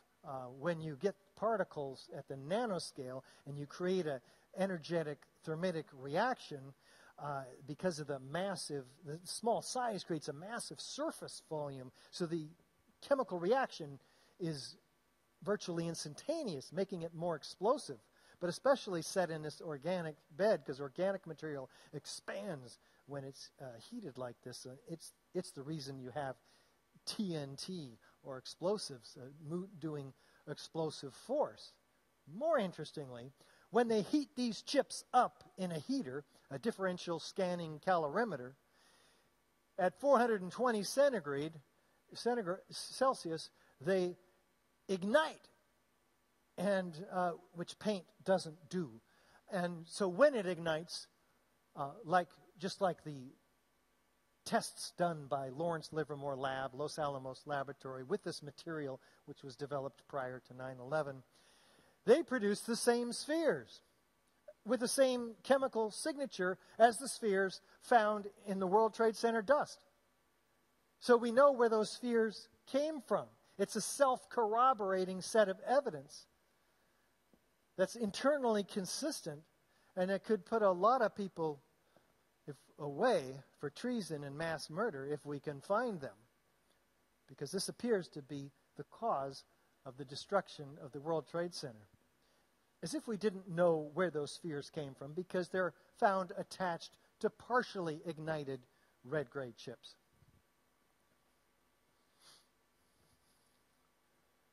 It's called superthermite, explosive composites, developed well before 9/11 by Los Alamos. Very sophisticated process, not made in a cave in Afghanistan. made only by the most advanced defense contracting laboratories. So we certainly want an investigation of the people who make this, right? It's all documented in a 25-page peer-reviewed paper in the Bentham Open Chemical Physics Journal, which stands uncontested by any other peer-reviewed paper. And this has been up for 6 years now without being challenged. This is what you do in science. You put your own peer-reviewed paper to challenge somebody else's if you think it's not true. Well, so the question I have for you is the hypothesis corroborated for controlled demolition? Do we have 10 key conventional and unconventional characteristics of controlled demolition? Is that direct evidence of explosive destruction to you? Can fire create any one of those? Is there corroborative evidence also? Is that proof of controlled demolition to you? I'd love to ask you those same 3 questions. If we can turn up the lights, how many of us agree with the official story? How many of us are unsure? How many of us are convinced by this evidence? First, the official story. How many of us agree with it? Wait, raise your hand real high for those of you. I need to count. 1, 2, 3, 4, 5, 6, 7. If you move it, I'll see it. If you move it, I will see it. 1, 2, 8, 9, 10, 11, 12, 13, 14, 15, 16. Over here. 17, 18, 19, 20, 21. Over here. 22, 23, 24, 25. Anybody on the floor? What's the matter with you guys on the floor? Whatever that number was, hell yeah. Did you get these numbers? You writing them down? Yeah? Yes? Sort of? Yes. Thanks, Alexandra. How many of you are unsure? You might still be unsure. 1, 2, 3, 4, 5, 6, 7, 8, 9, 10, 11, 12, 13, 14, 15, 16, 17, 18, 19, 20, 21, 22, 23, 24, 25, 26, 27, 28, 29, 30, 31, 32, 34, 35, 36, 37, 39, 40, 41, 42, 43, 44, 45, 46, 47, 48, 1, 2, 3, 4, 5, 6, 7, 60, 61, 62, 63, 64, 65, 67, 72. How many of you think the towers came down by controlled demolition? Okay, a greater majority. I'm going to say 2/3. So, can we have a discussion? Is there a problem here for those of you who agree with the evidence for controlled demolition? We've seen that explosives and incendiaries were used to destroy these skyscrapers. Of course, it takes months of advanced planning and engineering to place these explosives. Who had the means, the motive, the opportunity to engage in this crime? Who benefited? These are the classic questions that criminal investigators and journalists should be asking, but are not. Who had access to these highly secure buildings? Who had access to this extremely sophisticated material? The architects and engineers for 9/11 Truth don't speculate about these issues. We don't have conspiracy theories for you. The evidence you've seen is just a small body of that which the 9/11 Truth movement has assembled over the last 13 years for you. It is available. The questions raised are numerous and ominous that must be answered in a real investigation. So this is just the beginning of admittedly a disturbing but essential opportunity for you to uncover the rest of the mystery. We have to follow up here. If our curiosity is piqued, if we're bothered by the information, there is indeed a way that you can follow up. Grab a DVD on the way out. You can get books from our website. You can get T-shirts that'll prompt you. The people will come and ask you what's going on? Why rethink 9/11? Call or write your elected representatives, even here in Amsterdam, Delft, everywhere in the Netherlands. Send the AE 9/11 Truth link to every architect, engineer you can find, everybody else that you know. Sign the petition. Are we ready for questions? Yeah. Yeah? Just about. Five more seconds. Yeah. Become an AE 9/11 Truth contact. Start a group. And whatever you do, follow your conscience and act. Because if we if we allow the truth about 9/11 to be swept under the rug of history, we'll have more false flag attacks on Americans, more wars around the world, millions more killed, more economic manipulation, worsening financial crisis, more loss of civil liberties, and of course we become a whole lot less safe. Whereas the truth about 9/11 illuminates these lies and results in the rectification of each of these disasters. So we see 9/11 in a whole new light, as a means of exposing massive corruption to its heights, more importantly as a way of recovering from its ills. So it's not too late to discover for yourself, where do you draw your line in the sand? Do you wait for the next 9/11, predicted by members of Congress and the media to be far worse than the last? No, speak the truth. The time comes when our silence is betrayal. Thank you.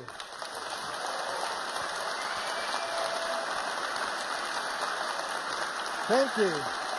Do we have a microphone out on the floor? Yeah. Where? 3.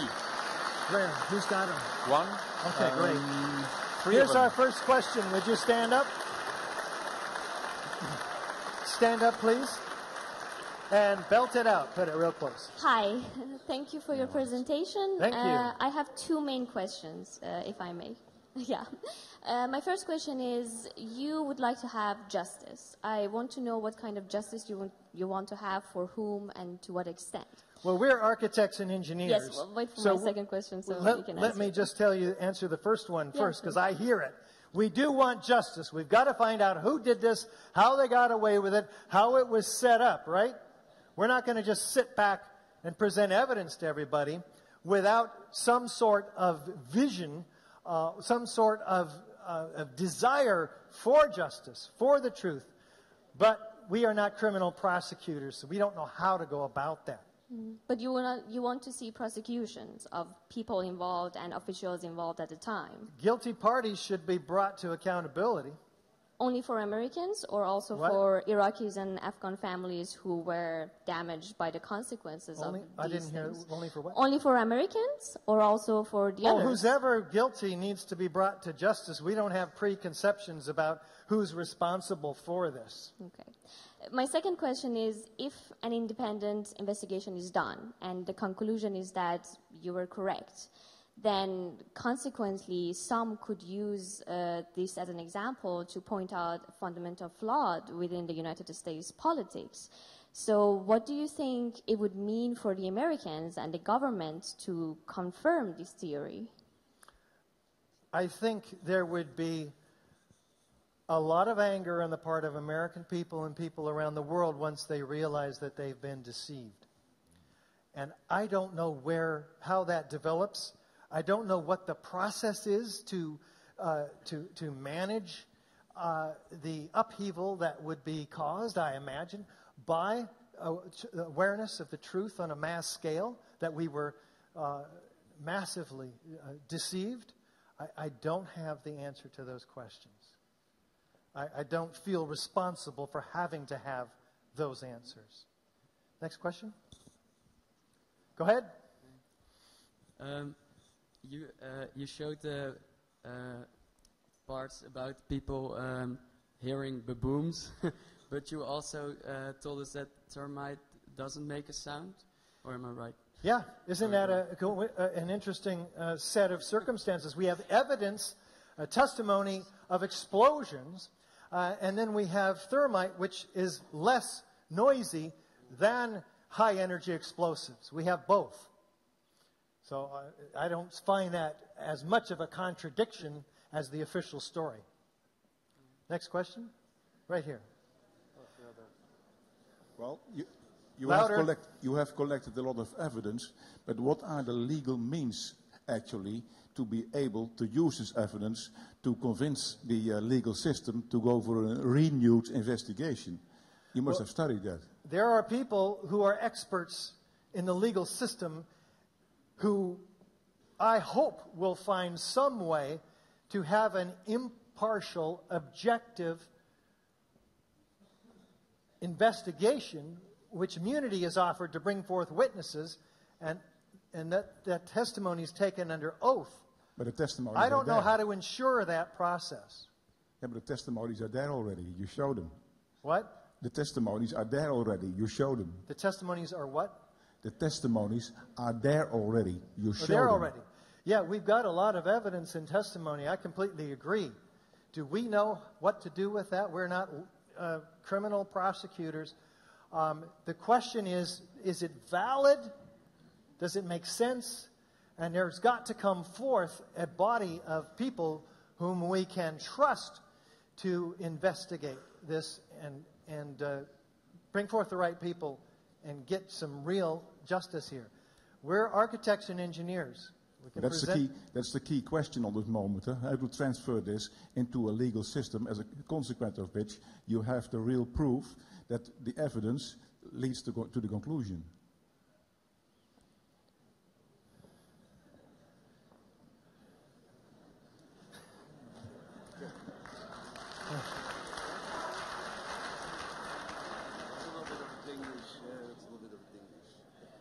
I don't know how to secure justice.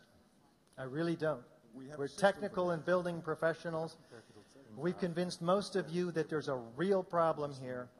Maybe the next step is yours.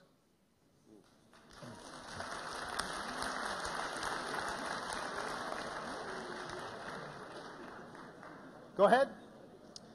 Yeah, thank you for coming and your passion. How have you been treated in the States? When you are opposing the government this strictly, you normally don't get appreciated so much. So when you go around and you basically do these presentations, how are you being treated by the authorities, by the press, and by, in general, the American society with this story? It's not too different than here in the Netherlands, as some of you have become aware. It's a tough uphill battle. We're pushing a very heavy rock uphill. This story does not want to be heard. This information does not want to be digested. And the media is foremost among those who are not supporting its release. We'll call that censorship. It turns out that 90% of the mainstream media in America is owned by just 6 corporations. Those who have looked at those corporations find that they're the same people that run them, that run the corporations in the arms industry, the oil industry, the banking industry, the insurance industry, all of whom profited enormously from 9/11. So if we want to start somewhere looking for answers, there's another good start.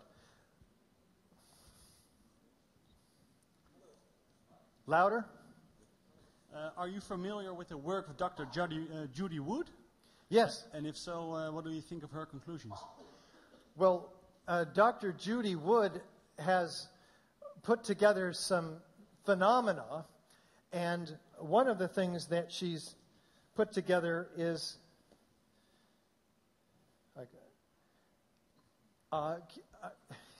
excuse me.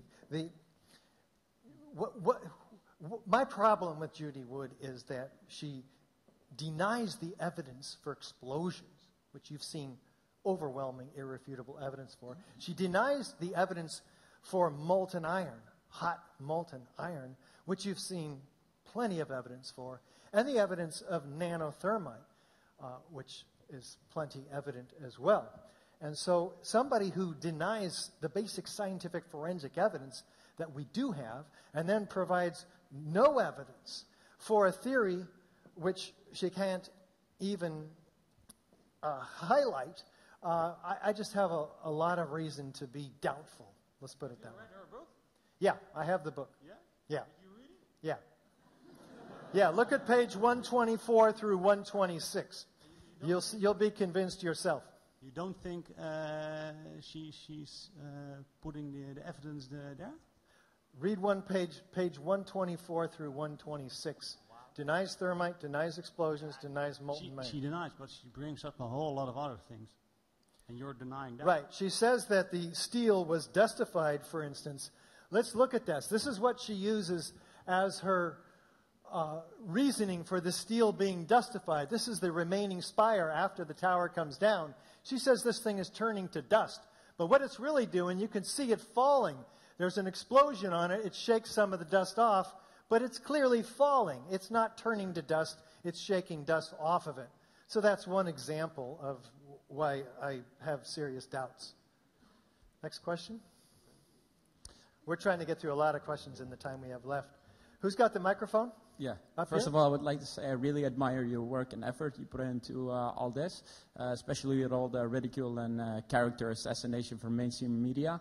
For me, looking at the evidence, it's so clear, especially when looking at the free fall speed, now no thermite. You can't deny it. I think it's a matter of cognitive dissonance. People are afraid of the truth because then... What is your actual question? I'm getting to my question. Yeah, boo. No, my question is like a personal question. Aren't you afraid of the outcome of this? Because you do know you're opening a can of worms. Yeah, I should have never done that. Open this can of worms. That's what I'm told. But you know what? That's what I do. I guess I've been doing that all my life, opening cans of worms. I'm not afraid of the worms or the people who are controlling the worms or the whatever the worms might do to me. I have no fear about this. We have to make a decision here. Are we going to have a society based on truth and freedom or fear and lies? Which do you want?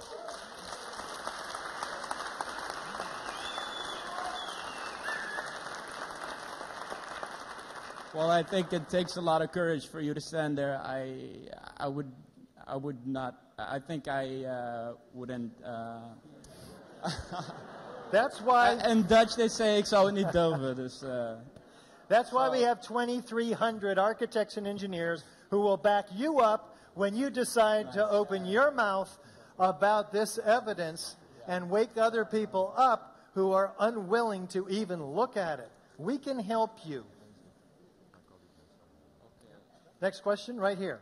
Stand up, please. My question Stand up, please. Stand up. My question is more about the seismographic. I can't hear you. Is there any seismographic evidence about not only the planes which struck into the buildings, but also about these bombs? Yes. There's a lot of seismographic evidence, and the 9/11 truth community is not in agreement over how to interpret it or what it means. Everybody seems to have a different opinion about it, and it's rather mystical, if you will, for a lot of people, so I don't have it in this body, but I do believe there's plenty of evidence to actually suggest, for those who look at it, that I trust that there's evidence of explosions going off, particularly down low in the basement, even before the plane hits the tower, as documented by janitor William Rodriguez and others. Yes, well, who's got the microphone? I need to hear from you where you are. Yes. Yes, thank you very much for your presentation. Your entire hypothesis is based on the statement that thousands of thermite charges were placed at the girders, near the columns, and the intersection with the girders. So do you have a corroborated hypothesis that backs how this could have been done, to place thousands of charges, including the cabling, because these sort of demolitions require kilometers or miles, if you would say, of cabling to time the charges? Well, first of all, I disagree with your assumption that our entire hypothesis is based on thousands of thermite cutter charges. We can take that entire element out and throw it away, which I am considering. And we have video evidence and eyewitness testimony. That's plenty of evidence to put a lot of people away for treason and mass murder. Second,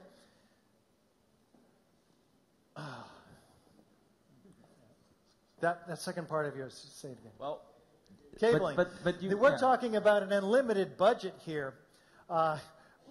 People who could perpetrate this and profit so enormously from it, whoever they are, would probably have wireless systems which are in place. We're not talking about miles of cabling. Also, you're asking a really important question here about how access might have been made to the towers. Well, we had the 9 months prior to 9/11, we had an elevator modernization, the largest one in the world, going on in these towers, both of them. Ace Elevator had this contract. It's documented in Elevator World in March of 2001. They came out of nowhere to get this bid, so we certainly want an investigation of them, whose employees fled when the plane hit the first tower. These are the guys that are experts in the delivery systems, the elevator cabs, to help the firefighters rescue the victims. So it was quite a scandal documented in USA Today. We certainly want an investigation not only of Ace Elevator, but the security company under whose noses would have to have had, we're talking maybe 10 tons of thermite, nanothermite, probably high energy explosives as well, which would probably account for the loud bangs that were heard. Yes, but as you stated, a lot of the structural elements were also placed at the perimeter of the building. And in the video, you pointed out the cascades of what appeared to be charges as the building collapsed. And if I follow your hypothesis, that would require charges also placed at the perimeter of the building. It sure not looks only like in the core. Yeah, it sure looks like it to me. And in fact, these buildings were largely empty by many researchers. We're talking half full, maybe. Others were moved around, so it very well could be that the charges, they had access to the exterior as well. Okay, thank you very much. Thank you. Tell me where you are. Thank you. Yeah. Back left. I need a microphone. You need a microphone. Go ahead. Good evening. Can you come back? Sorry. Let's get some of these questions in the front row. These guys haven't had a chance at all, too. Yes, go ahead. Okay. Well, I had a question over a Russian engineer, Dmitry Galezov. He had he made some line of reasoning, and he said, okay, all these explosives, they might help weakening the towers, but the real blow was from three nuclear devices buried at 70 meters under the towers. Did you ever hear this story? Yeah. My problem with the people who believe there were nuclear weapons that destroyed the Twin Towers is that nuclear weapons produce massive amounts of radiation, not slightly above background. Yeah, let me just finish. Okay. They produce very, very, very loud bangs, and they produce flashes as bright as the sunshine. But so not we when don't they are, believe that there were nuclear weapons involved. But not when they are 70 meters under granite.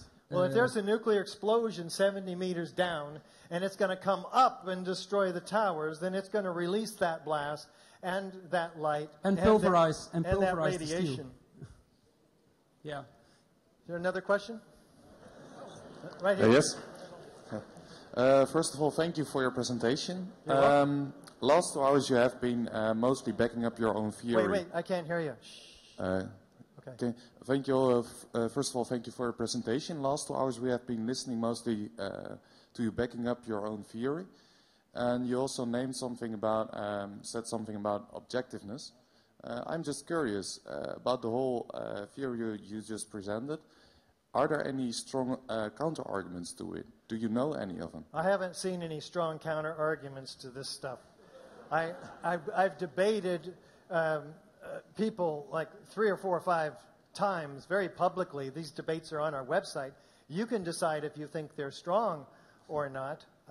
Most of them are straw man arguments that don't address the free fall of Building 7, the evidence of molten iron under all 3 towers, the iron microspheres found in the dust that are not even explained by officials, the nanothermite unignited particles. These things are not addressed, so they are not strong arguments. The laterally freely flying structural steel objects landing 200 meters in every direction. Thank you. How about a microphone down here in this area? Go ahead. Hi. I would like to come back at the point someone over there made. You said the building was half empty, but you showed us level by level was coming down, so there should have been explosives, whatever. I can't deny what I've been seeing, but are there any witnesses who've seen people installing anything? Because you've ignored that point. There are some witnesses that see things that are not corroborated, so it's not strong enough for me to put it in a presentation or to bring it to you. I haven't seen anything strong enough or heard anything. In this theory, there must have been a shitload of explosives. Is that a technical term? Are there no witnesses of it? Any? It can't be. The question is, if they came forward, would we know about it? If experts say it would take months, and you don't have any witnesses of that? Do I need them in order to have this evidence be valid? The answer is no. Can I ask a question? I would love to have some witnesses come forward and say, hey, I'm responsible for mass murder. I planted those charges. I don't think they're going to do that. We don't know if they're alive. I'm not asking for people who did it. I'm asking for people who've seen anything. Yes, and there are people, Scott Forbes, for instance, who said he saw actually lots of engineers doing cabling the weekend before 9/11 when there was a power down in half of one building. That's not enough evidence for me yet, but it is an answer to your question. I would love to have more witnesses come forth. You bet. Raise your hand if you have a question. The microphone will come to you. Yes? Mr. Gage, as you probably know, controlled demolition requires very precise timing, otherwise it will fail. How do you explain the explosive charges and thermite not being set off early by the impacts of the planes? Well, maybe they did. There was a huge explosion when the plane hit. But wouldn't the building have collapsed early then? Because it took some time. Well, you're assuming that if it set off some charges, which I'm not sure it could do, thermite behaves very differently, requires extremely hot temperatures to even set it off. But that wouldn't necessarily start a chain reaction setting off the whole building early. I don't buy that. Do you actually know how much thermite you would need to cut through the columns? Well, we know how much residue of thermite there was by extrapolating. Do you know how much is needed? Because if it is 1,000 kilograms, it would be very difficult to place it on the columns without anybody noticing it. We know there's 10 tons or so of residue of ignited thermite in the iron microspheres, and by extrapolation also there's about 10 tons of unignited nanothermite chips found. That's about 20 tons altogether. I don't know how much is required, no. Thank you for the presentation. Thanks. I've been looking into the 9/11 myself, and there's Move the one microphone question, closer to your mouth. There's one question that is actually not investigated by nobody, and that is what happened to the 4 planes. The explosions of the 4 planes at the Pentagon, in Shanksville, and into the Twin Towers result in very small particles of these planes. The Twin Towers spit out the plane parts. You can see photographs of the plane parts around the Twin Towers before they collapse. And the size of the particles of these planes indicates that there was a big force at play. And if you look at the initial impact of Flight 175 in the tower, you see a big boom. But nobody heard the boom here, because the videos of this plane hitting the towers, we only see it, but we don't hear it. And there are a few exceptions of these videos released by people a few years ago.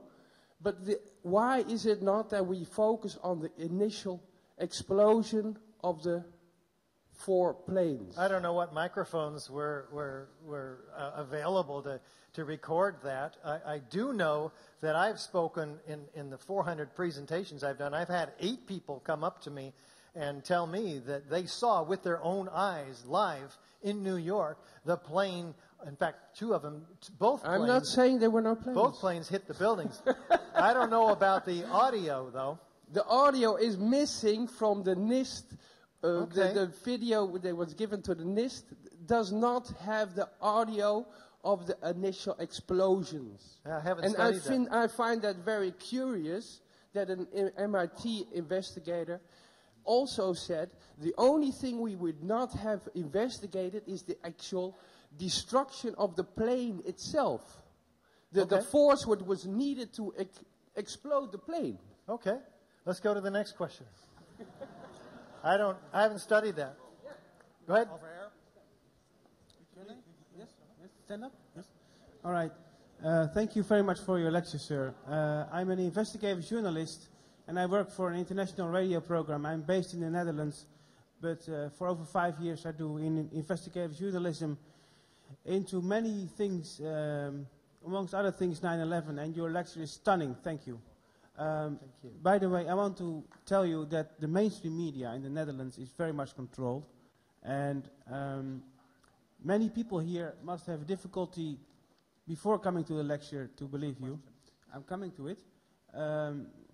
But I would like to ask you to contact me for an interview on my radio station. I didn't hear. Contact for what?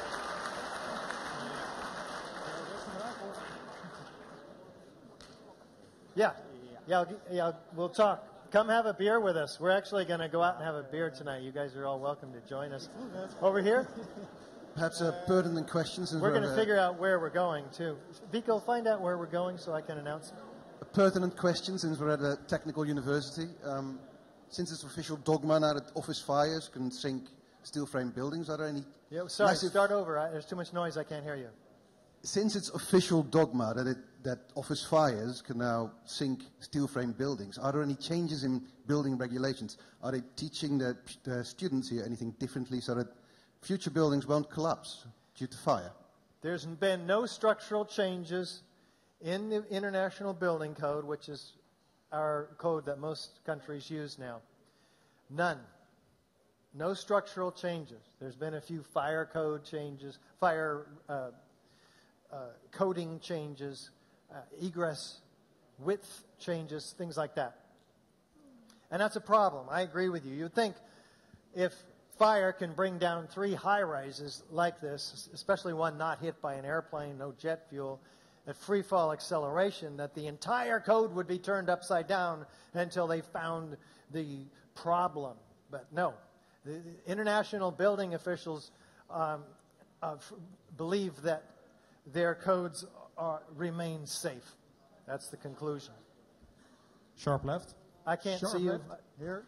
Hello. Raise your hand. Over here. To your left. To your left. Yes, me. There we are.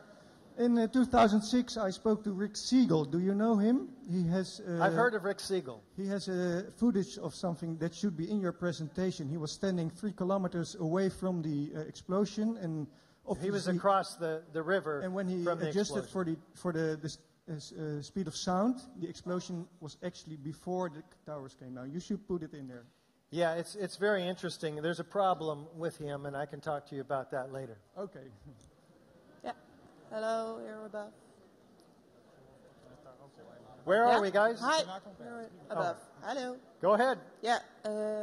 Well, they said on the news that the Can't hear you. They said on the news that the airplane was hijacked by Al-Qaeda. And what is your opinion about it?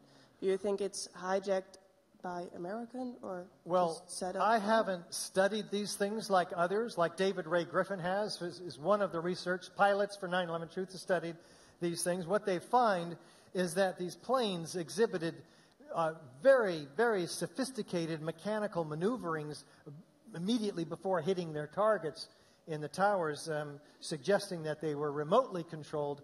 After all, these pilots failed Cessna flying school, most of them, and were most likely, in fact, pilots themselves say, you can't hit a target 200 feet wide. How many meters is that? My architect, 200 feet wide, 70? 65 meters wide, going 500 miles per hour. How many kilometers? It's impossible. I don't know. I haven't studied that, but there's some serious problems with all of these pilots. So many people, and they're not on the flight manifests, so many people don't even believe that they were on the airplanes. Start talking. Hi. Yeah, just a personal question. Can't hear you. A personal question. Yeah. Don't you get frustrated by the fact that everyone wants to challenge your alternative theory? Do I look frustrated? I guess I do. No, I feel don't. Frustrated. I'm not finished yet. But at the same time, these kind of people are not that keen to challenge the governments that tell them the same story that they most of the time don't understand either. So that's my question. It's only the challenge for the alternative theories, thank you, but not for the main talk that the governments are giving to us. Can you What's your reaction on that? So don't you get frustrated about that you're challenged and we don't do that the same way to the main story that is provided by the governments? I am very frustrated, yes. It seems that it can be. But we have more and more, millions more people becoming aware of this evidence. Thousands of people are speaking about it in the streets. Every metropolitan area has a 9/11 Truth movement with people out on the streets handing out on the 11th of every month, often, the information about the World Trade Center towers. We have time for 2 more questions because some students are already leaving because there are exams tomorrow. So it was great that they were here, but it's about time to conclude. Maybe 2 more questions, sure. Richard? Here's one. Thank you very much. Are you aware of the nose-out theory? Are you aware of the nose-out theory, and what do you think about it? Start over. Are you aware of the nose-out theory? The nose-out theory. Nose out. You're talking about some videos that have been faked that show the nose of the airplane going through the building and coming out the other side. I'm sure that there's been some videos that have been faked. There's lots of information about that. What that doesn't prove is that the planes, it doesn't prove that the planes weren't real. We do have evidence the planes hit the towers. I personally, as I mentioned earlier, have talked to 8 people who have seen the planes hit the towers, and we're reliving that with dramatic, visceral experience, emotional experience, as they were telling me. So I think they had no agenda to pull over on me. I mean, these are people I just happened to have been talking to afterwards that told me their experience. Okay, thank you. Thanks. Over here. If your story is true, a lot of people should be involved in it. People should be what? Involved in it to make this possible. Revolting? Involved. Involved. Yes. Yes. Who here wants to be involved in doing something about this? Raise your hand. So my question is... Did I get the wrong question? Why did it not leak out? No one. Well, what do you mean no one's speaking out? The 9/11 Truth Movement has millions of speaking. Yeah, but no... Leaking out. No... Sorry. No one who was involved in doing this did leak out. We're talking about a black operation, which they have ways of keeping these people silent. I mean, I don't know what they do. I don't know if these people are still alive. I can't be responsible for them not coming forward. You don't need them to come forward in order to validate this science. It stands on its own. I appreciate the question. I think it's a really important question. I don't have an answer. And thank you, everybody. Join us for a beer. Where are we going? I don't know. In town. Vico? But, what? Café de V. Café de V. Yes. Did I say it right? Yeah. Thanks, everybody. Yeah. Okay.